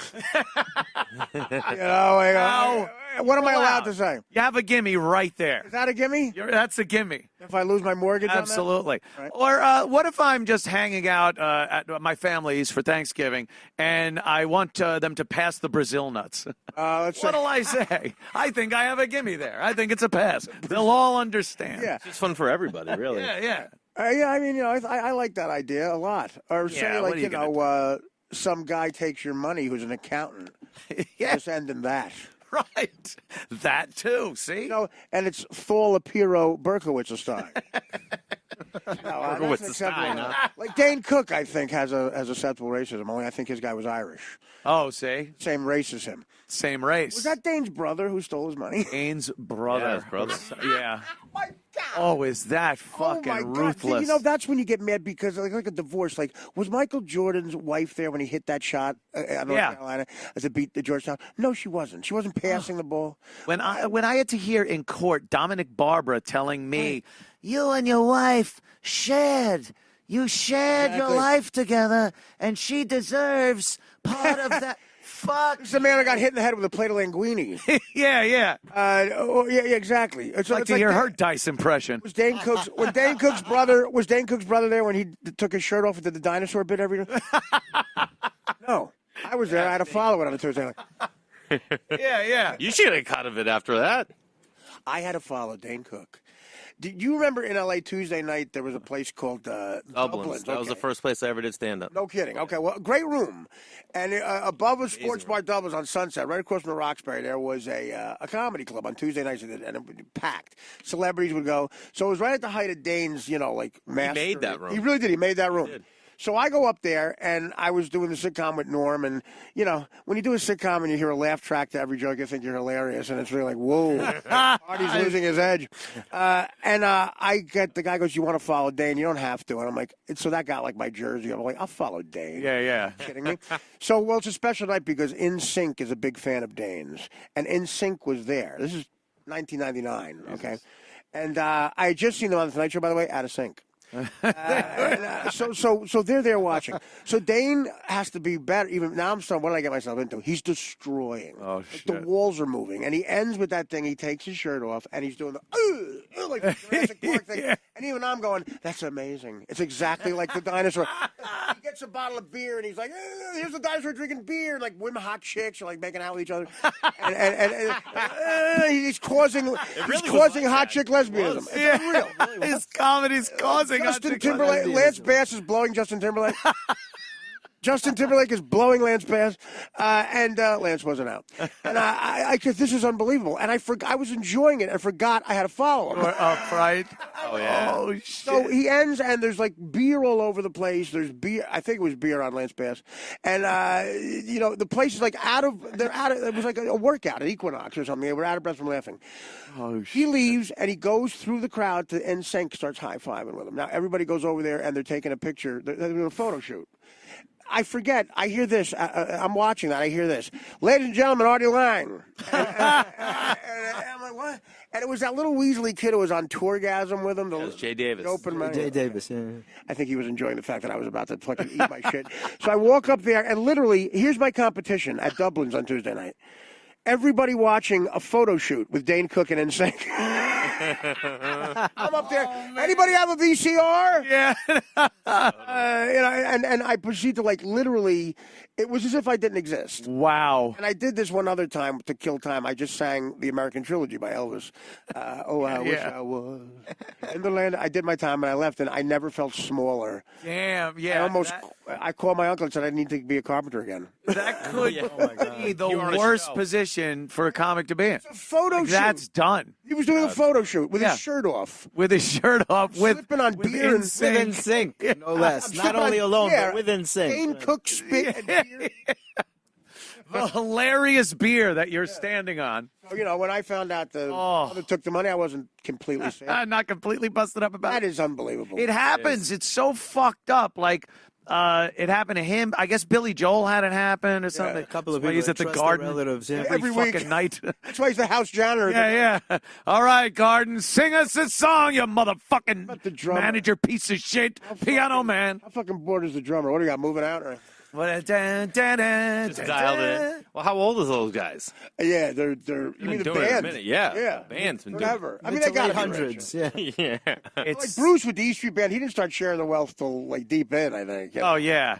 No, I don't think till Little Steven was in The Sopranos that he started he's doing getting some fucking money. I don't think the guy hitting the triangle in Billy Joel's band is getting a lot of money. I don't need this, Bruce. How you doing, hun? And he looks like an accountant, Billy Joel. Oh yeah. Yeah, I don't. I mean, I have people you can't be in this business without having at least one person that kind of helps out with. That's why I left shit. the business. Is that it? Oh yeah, I got a guy. You got a guy? Like you need like 4 or 5 guys. I got 4 or 5 guys. I got some people. One of them's here. I want to show you what they look like. I hope my buddy the cop comes. The guy who said decent. I hope he comes. Yeah. I want to. Yeah, people like that. You got people Keith that Richards are never picked up a guitar. yeah. There are people that are very involved. Other people that are kind of on Who the do you periphery. trust? Though? Like Jay, do you have a person? I trust Keith. I trust Keith implicitly. He's a great guy. Like Keith and his wife Ange, I trust them with Great people. everything. Great people. I don't have. We that. could be 2 years from now and come back and be like, this motherfucker, yeah, I know. I trusted him, his fucking whore wife. I mean, that could be 2 years from now. Imagine, motherfucker. Can you believe it? Yeah, All the tape from. No, and that's the worst thing about this business too. They have you on tape saying different things. Everyone who's divorced was once married, right? You can't get divorced unless you were married. Right. And everyone swore. And everyone was so in love. It's going to be the Not best me. thing ever. I wasn't. I got married. I was married 9 years. Never even liked the girl. There's not one billboard in Did you my have a life for feeling? marriage. There's Did no you good have a feeling advertising. ahead of time that it wasn't going to work out? I knew on my wedding day that it Your wasn't wedding going to day, work yeah. out. No. I stuck it out for a few years. And then when I got into radio, I poured myself into radio, so I didn't care that I was married to a cunt. How about that marriage on the top screen? That didn't work out. How was that? John Kelly and The cowboy hat woman always was a different cowboy hat. Black too. Jean-Benet Ramsey. That's Black Bart. Amazing. She wears a different cowboy hat every day. Every ding-dong day, You know some right? shithead, annoying gay guy who designs the hats. He's gonna. Oh, I'm sure. This is from Alex of Congressperson. Boca This Raton. looks beautiful on you, girl. That cowboy hat really makes a statement. Yeah, doesn't it? And the statement is, "I'm stupid." I'm a moron. Oh, it's She picked a look. She picked a look. She did. She picked a look. She goes with it. She's committed to it. Exactly. And everybody at this table's picked a look. Okay? We all pick. All look Look around at at ourselves. That really does say. Me and Jay were at the same store. We were definitely We all there pick a together. look, didn't we? Jay's like a cooler version of me. It's funny how that happens, right? You pick Yeah? a look Is and- that See, everyone's a better looking version of me. Isn't it funny that human beings all look different and like lions the lions settled on They all look the same. Yeah, they all settled on a. Everyone has a face. every animal. Just right up until you're a lion, and then they probably all look different. Every tiger can get away with murder. It just blends in. We just look like to them. We just look like that cartoon fucking turkey. Yeah. Turn into. You could never pick them out in a lineup. You Right? can't. We're all different. You can never pick them out in a lineup. a lion A up. lineup. You can't Lion up. No, never pick them out. A lion up. I'm supposed to Did know. you say lion up? Was that A the lion joke? up. I'm supposed to know different spots. I got a bigger laugh at line up. The fuck? Yeah, please. Good stuff. There's a great video of who is this? A Broward County rapper, New Age Jerk Boy. Is that his name? New Age Jerk Boy. Yeah, that's it. And he's got a message for another guy that perhaps they don't get along very well. Right. Really? And Wow, how I've seen this unusual. happen. I saw one time when I think it was Tom Jones was in a bit of a dispute with The Engelbert Humperdinck? Engelbert Humperdinck. Was it? Oz. And it was very similar to what you're going to see here. I'm sure. Yeah. Oh, Jesus. Nigga, NBA young boy. Fuck, nigga, you talking about you will kill me? Fuck, nigga, you done fucked up now, nigga. You can't come back down here, nigga. New Age Jerk Boy said, nigga, I'm the governor down here tonight, Broward County. You banned, fuck, nigga. You can't come back down here. And that puss-ass nigga, wife and Lucci, your puss-ass too, nigga. You a fuck, nigga. You can't come back down here till you hating on me and shit, nigga. You an old-ass bitch, nigga. And then, nigga, you try to come back thug, nigga, about this bitch.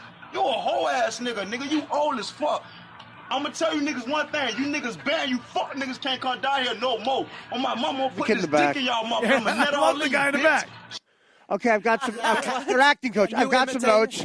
Got some notes. Wait, where was that? That was That apparently was at St. Patrick's Cathedral. It was our contest. New Age Jerk Boy. That was a school, And a he has a school video. beef. Yeah, a Yeah. school video. It was, I thought it was a WWE promo video. I'm for surprised a they while. got time off that for was exercise. real. That was real. That was the real deal right there. NBA Young Boy, and what a message for NBA Young Boy. A rapper is sending emojis. Yeah, yeah. But He was very politically incorrect, by the way. right, Yes. exactly. You First don't of all, use language. That was my like buddy's best man. That was my exact speech. I love that he said my mom's gonna put her dick in your mouth. yeah, you're my mom. Right, he did say that. Ripping on That's his right. own mom. That's right. My mom has a dick. Was this some of his music? Yeah. Do you think his teeth were real like that? Those points? Yeah, I think filed them down, right? This is Chris Cuomo's new show about gun control. This is great. This guy's ripping off Flavor Flav. He's got the wow, the big magazine on there. Look at that chick. Hundreds of rounds. He's got a bump stock. This is my pick. Yeah. I wish. This is my pick for Song of the Year. If 9/11, if these guys were the only guys in the buildings at 9/11, I would be, don't even go into Afghanistan. No. I'm fine with it. What's with these loaded guns? I would probably not kidding around. I would assume they are really not fucking around. But these are all loaded. That's a funny getup. He calls. Imagine being in that room. Director Can you imagine what that would be like? Oh my God! For one of us coming in at number 1 this week. What do you say if you're in that room? If you suddenly find yourself in that room? I don't know. It's a Yeah, you know what you do. Here's what you do. You're out in the hallway and you go, "Excuse me, could you keep it the fuck down? I'm trying to sleep. I have work in the morning." And he's like, I'm trying to write a song about a Glock. Could you keep it down? If that was happening in your building. Yeah. You would you'd have to leave. Oh, nigga, what rhymes with Glock, nigga? What rhymes with Glock? I'm not seeing a lot of good trigger discipline and muzzle safety here in this video. There's a lot of things that end in Igor in that room. Oh, see, I thought Trigger. Bring it in. trigger. Look at that. It looks like a good time. Everyone's just drinking. How about that African country where that guy was killed? It's spelled Niger. I know. Well, it's a very good pronunciation of it. You can't even tell people where it happened. That's a good Get time. in trouble for doing the news. That's a good time unless it's the other side's family dancing at your daughter's wedding. Oh, shit. Well, honey, could you tell Danny's a family not to bring Glocks? Where's my father-in-law, nigga? I just don't. I don't get that. At some point, someone in that room had to study music. Instead of That's locks. the best part about that is someone there Instead of needs locks, to know how to they play bring an Glocks, instrument. right? Has to actually know someone play something. Yes. Well, I guess they bought like one of those music machines. And Yeah. Just puts down a beat and they just. I gotta say this about rap. I always thought it was a bullshit like art form or whatever. Then you hear somebody who can't rap, and then you hear Snoop Dogg. And you realize, I guess he was born with that, but then he has to retire because there's only so many words that you could end in izzle. Yeah. But he could rap. He has whatever they call a flow thing. Yeah, exactly. And some of them, they spit beats like in the moment. They make it up. You can't say spit beats. You cannot camera again. Say spit beats. But they make it up on the spot. These rap battles, they do it on the spot. I think these beats are bad. Spit beats is what you say after Beetlejuice blows you. Shit. Yeah, why not? Kind of phrase. Let's see what's going on besides horrific rap, violent. We got the top 5. At 5-ish. I'm glad you added the ish on. Oh, look. It's nice. Just being arrested. Very 50s. The theme song. That you didn't even know it. It's like Leave It to Beaver kind of. It was something. I Leave like us that. your beaver. Speaking of Leave It to Beaver, Matt Damon knew Weinstein harassed Gwyneth Paltrow. Of course he did. All the people are coming out now. I think people are saying they're brave. Like, it's so brave that they're saying this. No, the brave part would have been doing something a little earlier. Yeah, well, the list is going to. Someone's like David Geffen's going to have a bunch of boys are going to be walking. Oh around yeah, ballerina suits going here because anybody with money. It was part of the whole deal. If you were a producer, Geffen will pay to get her. had a lot of money and power, you were using it to get laid. Because that's what guys do. What's the extent of that of Gwyneth harassment? Do we know? What did she? What did? I knew he was a woman. You had to watch him. She had to watch him shave. Guy, but I'm not. It's not my business really. But this level of criminal sexual predation is not something that I ever thought was going on. Absolutely look, not. Clooney's I knew like, the story about Gwyneth from Ben because he was with her after Brad. And so I knew that story, but that's right, they dated. I was working with Gwyneth, with Harvey, on Ripley. I never talked to Gwyneth about it. Ben told me, but I knew that they had come to whatever agreement or understanding that they had come to. She had handled it, and this is the she greatest was, acting I've ever seen lady Clooney do. Miramax, and he Actually treated her acting like he's incredibly listening to a guy respectfully. speaking Always. sincerely. It's like, why am I not in Harvey Lake would talk to Como me coming about, right now? women that he'd had affairs with. I didn't necessarily believe them, quite honestly, because to believe them would be to believe kind of the worst of some actresses who were friends of mine. And I didn't really think that they were going to have affairs with Harvey. Well, they blew you for a part in Ocean's 48. But the idea that this predator, this assaulter, Strahan get this was out there silencing women. Yeah, right. Gave it to him. That's the bigger question. That is really it's the beyond bigger. infuriating. What if his question was, the next question was, yo, nigga, tell me. Here's Jerk Boy 87 with a question. They're so insincere. They're all backtracking. I mean, they're all backpedaling now and trying to make it like, I said I kind of knew, but. The only person in Hollywood who didn't watch him shower is the kid on the top screen there.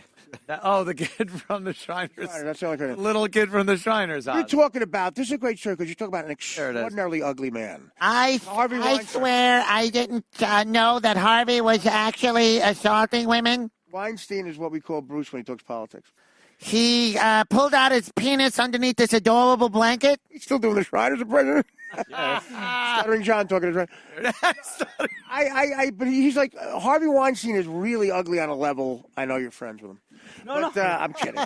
That he really looks like the Thing from that movie. Yeah. And so he's powerful and he's an asshole. And it's got all the elements of like a movie you wouldn't believe.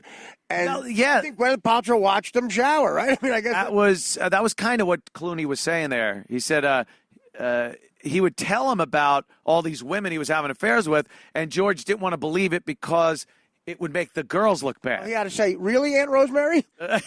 Yes, Rosemary Clooney. Terrible. Yeah. So I guess, what did she say he did?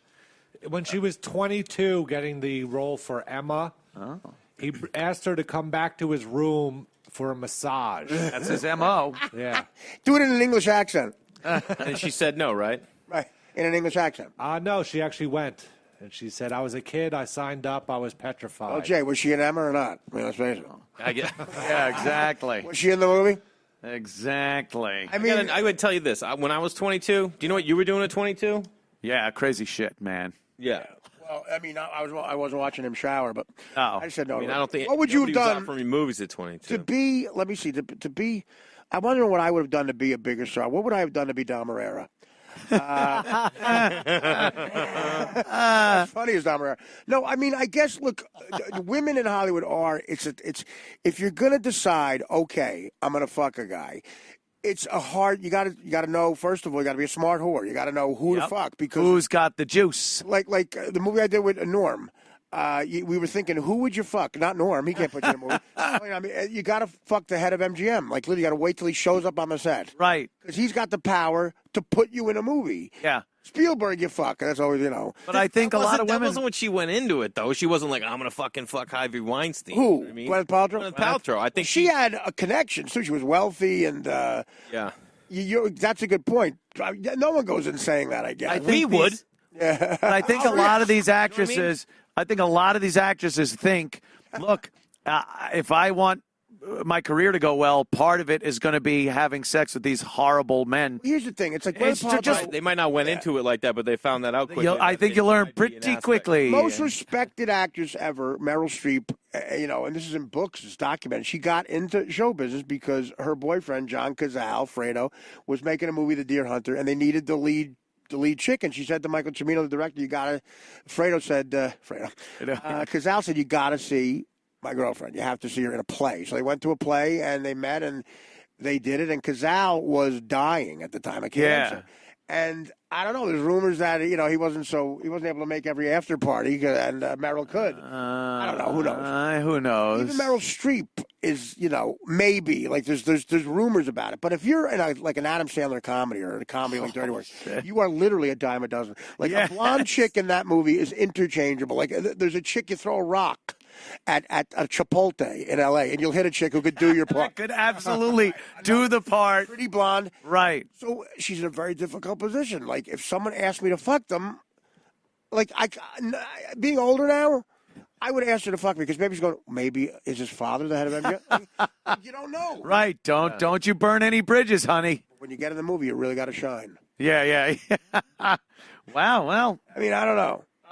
So that's why he's a predator on a level of he's dealing with women were weak. He also raped women, so it's like like all these other things that, like get jumped into a. I'm going to ask you, but it's going to happen anyway. Yeah. I don't know where people fall politically, but that's why when they make the false equivalency of Trump and Harvey Weinstein, they're on the same level. Trump was talking to Billy Bush on a bus and said, "I like pussy," basically. Yeah. I'll grab it if I can. Yeah, if they Harvey Weinstein's raped women on every continent. I mean, give Trump a break there.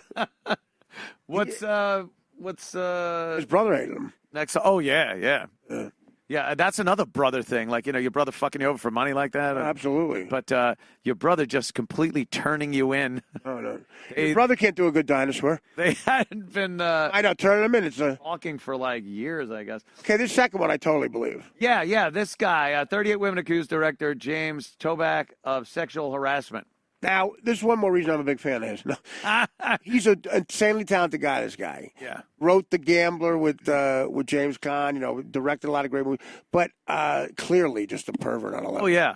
We have not we, but I remember when I was with the Opie and Anthony program, Greg Opie Hughes was with his fiancée at the time, who is now his wife, very pretty girl. Yep.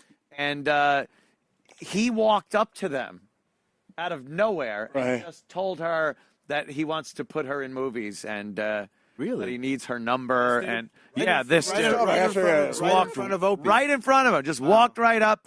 And Opie said he was very creepy and very predatorial it's like in Paul his approach. Simon and Annie Hall when he's sitting on Diane Keaton's yeah. Coke spoon on his neck. I don't know. We'll go back and listen to records. yeah. John's record, Double Fantasy, just came out. I produced That's great. Yeah. Yeah. I'll rape you. That is absolutely the vibe. You got to decide to be a creep. You got to just commit. Yeah, I think so. And it's so accepted and so like par for the course in Hollywood. That's not that big a deal. But how did they respond when he did that? What happened? They had to force him. Opie took his card and then never called him because he said the guy was just had a weird vibe. Yeah. Why? I mean, that's like you're just gonna looks like that. Hand your wife over to some dude. If that guy's having threesomes, why would I not try show business? Right? Yeah. Jesus Christ. I don't know how you get to that level of power where you could start using it. He wrote The Gambler. He wrote The Gambler. Writers never got it. He never got to like Weinstein level. I mean, Weinstein, if you look at his resume, it pisses you off because they're amazing movies. Yeah. And he's got to have $1 trillion. The hits And every single person that wins an Oscar goes, Harvey, and they all put. All right, Harvey. Right, hey, I'll fuck you. Harvey's like, yeah, that Oscar will be in your pussy in 2 hours. Over at the Peninsula. I think Toback wrote the movie The Pickup Artist, too. Yes, he did. Now, he's been around forever. And there was a big thing in the Hollywood Reporter when the W made its showers bigger for him. The Hotel W makes showers bigger for some reason. Out of nowhere. Weinstein. Has never known. It is hard to get the W's fucking showers. They're all made for Mario Lopez. It says here that Toback's MO was he would get the girl alone, brag about famous people he had sex with, then start asking them humiliating personal questions like how often do you masturbate and how much pubic hair do you have. That's always a good icebreaker. He would then say he needs to jerk off several times a day. So then he would dry hump them or masturbate in front of them, ejaculating into his pants. Okay. And then walk away. If you get to that level, at what point do you leave the room? Yeah. That is a classy move. That's a good one. Well, that's into his pants. Well, that's a move when you like ask degrading questions of someone. That's a way to you knock them down so they feel less about themselves. Right. Like what pickup artists do. They look at the fucking psychiatrist over here. Hey, what do you actually, it's either that or what Stuttering John did on camera for. How many masturbate? You jerk. I love that we got a bathroom. How big's your shower? How big's your shower? Can I change in your office? John. Shit. Can I get a Blumpkin? Explain a Blumpkin. We have 4 hours. Patrice Yeah, used to he do it. Patrice used to what? He used to talk about Blumpkin and all that, all that stuff. When he talked about the angry pirate on Fox News, it's amongst one of the most amazing things. Could you find that? I was watching. I was amazing! Watching HBO special from a distance. I said Patrice is still doing that bit, and then it was Amy. He wrote a whole bunch of them in my book. I did a book. You were in my book in 2007. Filthy, Funny, and Totally Offensive. I love it. And it was Wait a minute, I am writing for the Friars Roast. Yeah, you got a lot of books. Yeah. Yeah, but I think I was kind of below, but it's kind of hacky for Patrice. I mean, the guy who wrote that as a third grade gym teacher. Patrice had a little more bit to it, but yeah. In Amy's special, she lets a kid do it. He gets the biggest laugh of the night. Dirty Sanchez and all that shit. Yeah. Patrice brought it up in the context of like, I think it was, can anything be funny in context or something? Did you find it? Oh, you got it? Yeah, that's his check bit. this out. It's a smarter version of it. Exactly. But he did it on Fox News, and they were losing their minds. He was debating with somebody. Yes, there was a woman opposite him. This is it. It's fucking great. About content. What was it? Here he is. Arg! It's the angry pirate. That's No. what she was He trying to said say. A violent act of hitting her in the back of her head, her body. It's called the donkey punch. Which will then. Why are you laughing? She's outraged. It's called the donkey punch. It's whole humor that she has no clue what it is. You have the same problem that Opie and Anthony does. You can't say just anything on the air. You can say anything you want. It might not be funny. You might get in trouble for it, but you should be able to be attempting. And plus, when is a crazy bum going to get an opportunity to rape the president? If the president's wife, John? It was trying to be funny. All right, Patrice, why aren't I hearing Al Sharpton complain about this thing involving Congress? Because it wasn't involving young black women. Well, it's involving a very prominent black woman. Well, where was she during young black? Everybody has their agenda. I was there. Oh, I'm sorry. Yeah. All right, excuse me. But why am I not hearing from Sharpton? Al was morphing into a Pez dispenser. Oh, yeah. He looks odd, man. Part of that, though, where he oh my God, where he really goes at it, and I think they have to cut him off or something because he's really getting dirty.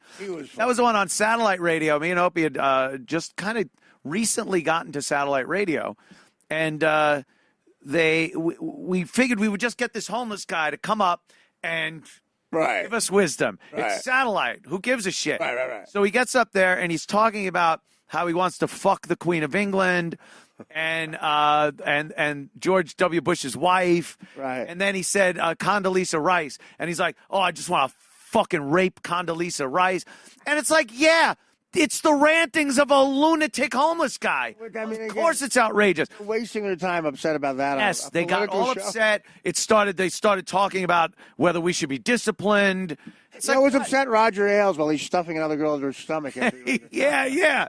So Patrice was on there defending us about that, saying that, anything. It was a homeless guy just talking on our show. It wasn't even us that said it. Right. And he's crazy. It's like, why would someone say something like that? Well, because he's fucking nuts. Right. Yeah. That's why. And point of the bit. Satellite radio. So if any platform should be able to have some nut just going off. You got a Klan guy on who would say that crazy shit. Yeah.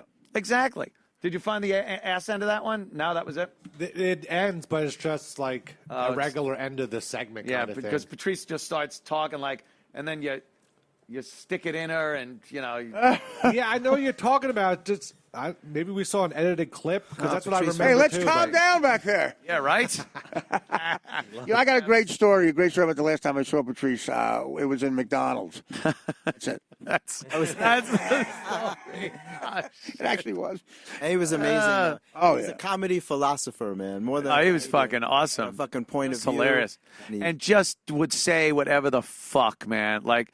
I guess I had broken up with my girlfriend, who I was with for a long time, and she knew Patrice. Patrice knew her and everything. Right. And the little conversations whenever we were doing a road show or something like that.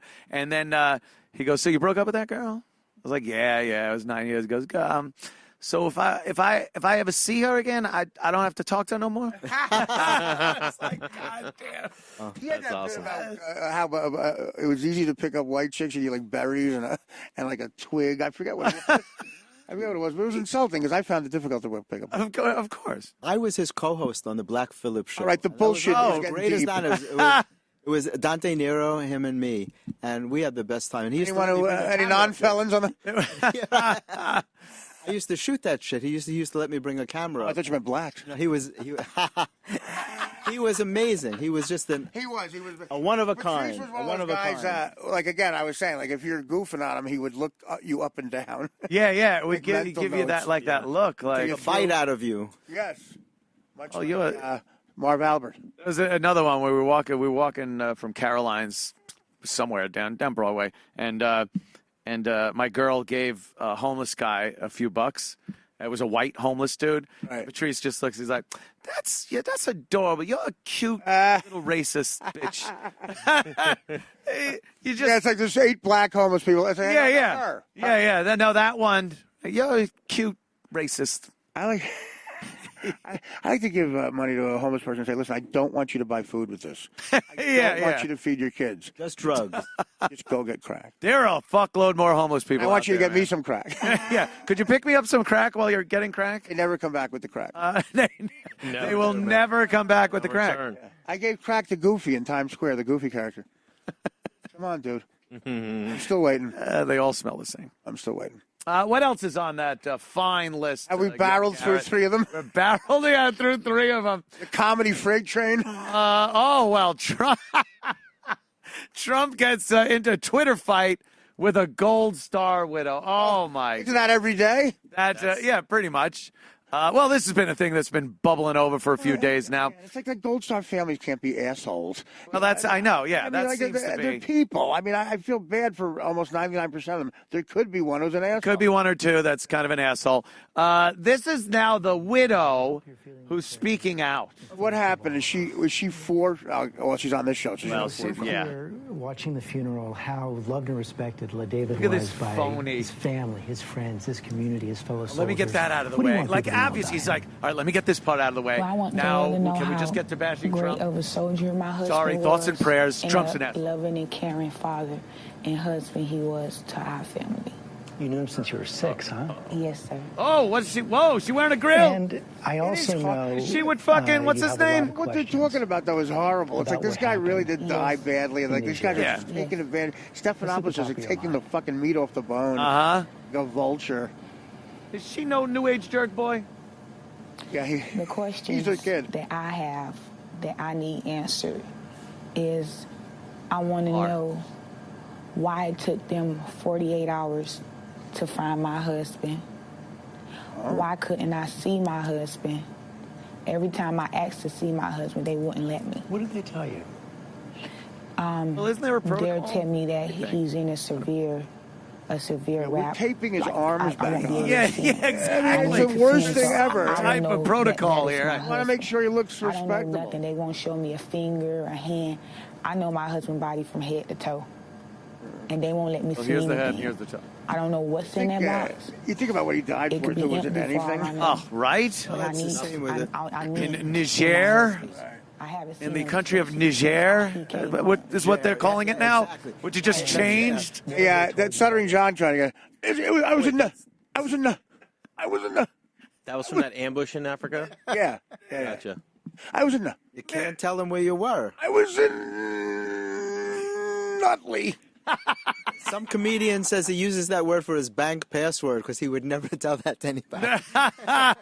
Yeah, what's your password? I just can't say it. Well, that's why if I get kidnapped by some black dudes, I use that word too. I can't tell you. Yeah, I can't tell you. Say the password is disgusting. It's totally against. Can't say it. You know, hate crime. Here we go. So we get to show all this. The poor kids. Like, look at them. Yeah. Look at them exploiting. It's total exploitation. Not that the other side wouldn't do it either, but it's gross to give anybody respect. George Stephanopoulos is supposed to be like he's liked by his neighbors. I'm hated because I threw a bologna at a stripper's ass covered in mayonnaise. Always with a cowboy You're the hat, bad huh? guy. Yeah, she's always with a cowboy hat. So then how did the Trump thing come up to for a be? Because all we watched right there was this woman in that interview. Yeah. Well, Trump, I gather, called Did he go at her or did she go at him? No, she supposedly now that's just the chicken or the egg thing. It's horrible here. Well, it's different than the chicken or the egg. Well, because one half actually has to happen first. Right, but I'm saying, but they're not chicken. Either one's a chicken or an egg. Trump said. Trump went at her. I think he re-upped it. right? Yeah. What? Oh, I had a very respectful conversation with the widow of Sergeant LaDavid Johnson and spoke his name from the beginning without hesitation. And then she's saying that's all bullshit. Yeah, she's saying that he didn't know his name and kept like circling around it because he forgot it or something. Oh. That he didn't think it was that important. He to forgot even know her name? Or he forgot the soldier's name. The soldier's name. Oh, well, I mean, look, you just heard. Well, then take the law off the front. Jesus, make it easy. He probably forgets Melania's name every day. Yeah. Is there a correlation between that and her saying I didn't get to see the body? Like she thinks that maybe like he died another way or there's like wrongdoing. Oh, she's bringing up a whole other scandal. Okay. Yeah. The sticking point was he supposedly said he knew what he signed up for, putting himself in danger. That was, again, that's the problem with this. There's all different he was guided stories. to say that. Sure. Kelly said that he was guided to say that. And it was like he knew what he signed up for, yet he still did it. And that's very brave. I was watching Kelly do that. Yeah. I was watching Kelly do that mea culpa. You're like, okay, this seems to be perfect, but the left will figure out what was wrong with it, and it was that he's of course making shit up for Trump and putting words in his mouth, and that's not what Trump meant when he said it. No. It's like they both did. Well, him calling Representative Wilson an empty barrel, and then her saying that it's racist. It's a racist term. So it was one of those things where it's like, really? Most barrels are actually an empty barrel. You push it on, it's loud. Right. It's nothing in it. Like that's pretty much It's a very like old time empty wagon makes expression. that noise. The New York Post researched it, and they came up with the fact that they've been using that expression for hundreds of years. Of course. Yeah. Even in Europe, they use that slaves. expression. It was, it was loud, nothing in it. If you put it that way. See? I thought he was serious. No, I'm like, dude, don't you? I'm kidding, of course. It was not for slaves. I know where you were going. We got to go into town and buy a few more empty barrels to pick cotton. It usually yells in a movie. The thing every empty barrel does. It runs a 4140. It rolls a 4140. Shit. Yeah, so of course it becomes another big racist thing. Yeah. It's Trump's a fucking... and I don't even know what... Like, I've asked this. Why would Trump purposefully...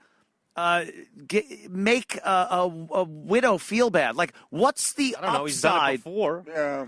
But how? When he did when he was running, remember? Those two? Well, they want to fucking put themselves up on stage. Well, first of all, the Democrats. He has have a done constitution. Well, but at least there was a reason for that one. Yeah, I understand. I could give you a reason what why. was the fire back thing? That what he wrote? That's the only. That was it. Oh, okay, yeah. You're missing my great Foster family. I have the copy of the Constitution right here. All right, that guy. Let me tell you something. Look at my wife. She looks like Pete fucking Rose. He's dating this Russian bitch. Look at this. I have to fuck Pete Rose every night. He's making fun of me. This is my Constitution. I give it right here. There's no way they gave this to me in backstage. I always, if you see me at the gym, I have a Constitution on me. Can we see a side-by-side of Pete Rose? I would love to see a side-by-side. His wife had Pete Rose's eyebrows. He's got a Constitution on wherever he goes. My wife looks like the guy who's got the most hits in the history of baseball. She is a Russian whore. He gets a Russian whore. My kid's dead. His kid is getting Blumpkins from hot chicks. I talk about the Constitution. I always have. I will beat you up, Mr. Trump. Is this killing?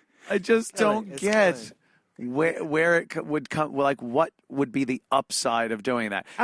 He gave that Gold Star family shit because they got up on stage at the DNC and started fucking bashing him for hear an empty barrel? No fucking reason. Hit my wife in the head with a ball-peen hammer. You'll find an empty barrel. She's not allowed to speak because when she brings up shit, it's always, oh, you don't talk to me. You don't listen to me. You don't fuck me. Yeah, you look like the guy who played third for the 75 Reds. Trump is dating the hottest Russian bitch in the village. In the village. She's speaking at the UN, Melania. You can't even speak. Watch, say something. Oh, she didn't. Yeah, she didn't say anything. And then, how dare anyone suggest that maybe she wasn't allowed to talk because of the religion? Sharia. It's like, well, you know what? It happens. Listen, there's a reason she's not talking. If she talks without my permission, we have to stone her to death. You're always not talking? You're always talking. The Camparis would come over. I bet Trump was a fag. Like the boys. Sharia, you're gone. Out. What? Hit you with an empty barrel. Oh, look, we're almost there. We're gonna ride through it with that impression. Fuck the O'Reilly thing. Let's go right to one of my favorite people, Corey Feldman. This guy's getting hotter pussy than me. I guess Corey Feldman was on his tour bus with his band. His tour bus? So he goes around. Is he on a celebrity house tour? he goes around now saying that he's taking a picture of Tom Selleck's house. His tour bus. Right here's where Lana Turner used to live. Ladies and gentlemen. Look at the gams on her. This is Lou Costello's house. Notice the closed pool. Notice they filled in the pool with cement. And what's the tiny house next to it? That's Elvis Costello's house. It's okay. So he was out on tour. I guess he got pulled over. His bus got pulled over. They found weed on the bus and arrested Corey Feldman. Good. What a horrible shit. Now, first of all, was it for the weed or the tour? Yeah, probably the tour. The headline should be Corey Feldman touring. Yeah, he's got a band, the Angels. They're all girls, and he goes and sings horrible songs in front of people that want nothing but a video of him making an ass of himself. For sure. And they dance behind him. Yeah. I've seen them all. I am fascinated with Corey Feldman. Dance in front of him. And his new singing career. Now, do you think this is a reaction to him coming out? He's out? Coming out against Hollywood pedophiles. Oh, the pedophilia shit. Oh, look at this. He couldn't get arrested before that, and now he's literally getting arrested. Apparently he has video. He has video of Mario Lopez scraping David Geffen's cum out of his dimples. I have video of Mario Lopez. I don't know why I'm saying this, but I almost did a spit take. Holy shit. That would have been great. Mario Lopez. Scraping David Geffen's cum. Or scraping the head of Apple. What's his name? Tim Cook, which his cum is known as applesauce. Is that the fact? Yeah, his cum is known as applesauce in the gay community. His urine is apple juice. I said that at an Apple event, by the way. And it didn't go over well. I was escorted out of the facility. Right. You were asked to leave. I'm lying. You invited to the event? I was invited to the corporate thing. Asked to leave. I should have ran that joke by them. That's a good one. I mean, how is that insulting? If the guy's a gay guy, he's a head of applesauce. It's hilarious. You really did that? I'm trying to. Yeah. Why do you think I'm sitting here? Why do you think I got a nosebleed next to you? Hilarious.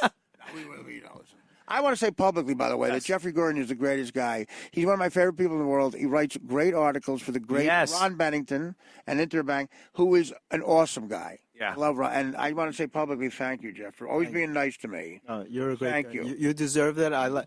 You know what? I like to put out positive energy to the world and promote people who deserve it. Right. That's why it's an anomaly with me. That's why, we're like, why? How did that fucking happen? By the way, my name is spelled Lang with an E for the future. Oh, right, with an E. You're always very nice to me, Jeff. I appreciate it. Are you going to be at the Ron Bennington Thanksgiving absolutely. I'm there over there at the year. Hard Rock? Yeah, sure. November 14th? It's like a match. I think we just show up, we say a few things, wave, have fun, sit down, talk, and then it's always fun. Eat some It's turkey. always a great time, and Ron is the best. I love it. Ronnie's great, man. Interrobang. Fun guy. Did an article on my special this morning. Pardon me? The Interrobang did an article on my special. Oh, your special. I bet it was good. Oh, I didn't know you had that. I didn't even know you had that there. Oh, available at jlarsoncomedy.com. There it is right there. I have a copy of his first joke. Wow, this is weird. Artie's book comes out January. Oh. And I have a book. I got to see this now. That is a good idea. Jeffrey, your book is Healing Your Heart by Changing Your Mind, a spiritual and humorous approach to achieving happiness. It's my fifth book, and it's the only book that's not strictly about comedy. I thought it was. It's a whole other area. I thought it was Jason. It was dripping in irony. You've written like 11, like a lot of books. No, this is my fifth. The last book was Laughing Legends that Chris Rock wrote an introduction for about the history of the comic strip. But this book is an important book to me because we all have pain from our childhood. Absolutely. We're all carrying this shit. I just pass it on to other children. I call them heart wounds, and this is a book to teach you how to change the way you think. What is the one thing we can all do, a quick takeaway that we can all do to just make our lives a little bit better? A little bit better. Leave early? Be grateful for the things that we have. Ah, great. So I should be grateful. Gratitude. I should be grateful for diabetes. Gratitude. Beaties, bro. Be grateful that my ankle looks like so BB many King's people foot. love you. That was a So many Nick people DiPaolo love joke. you, and they do love me. wanted you to be healthy, and you are. And They do love me. I just don't know any of them. The people that know me don't love me. The people that know me hate me. That is nice. Thank you. We all have things to be grateful for, and that's one of the ways to be happy. Well, that It's leads very me easy into to be not grateful. I have a book coming out, and the lead-in is by Tony Rock. Oh, that's different. My new book is Jordan Rock is doing the intro, which is nice. Mine is Christian Rock. Yes, and that is available on Amazon this week. Yes, it just came out this week. Apple sauce is in. Thank you very This is a much. manuscript of my new. I have a book coming out Father's Day, and it's called "Is That Blood or Hawaiian Punch?" Is that that I once made? You guess what I chose.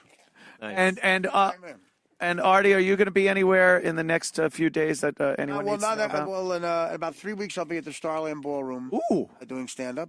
And, I just came off 3 weeks on the road. I made 2 of the gigs. That's a good thing. 2 out of 3? 2 out of 3 is not bad, man. Awesome. Pittsburgh, thank you, everybody. But Starland Ballroom, go to artiequitter.com for all Artie Lang information. Your Artie Lang needs.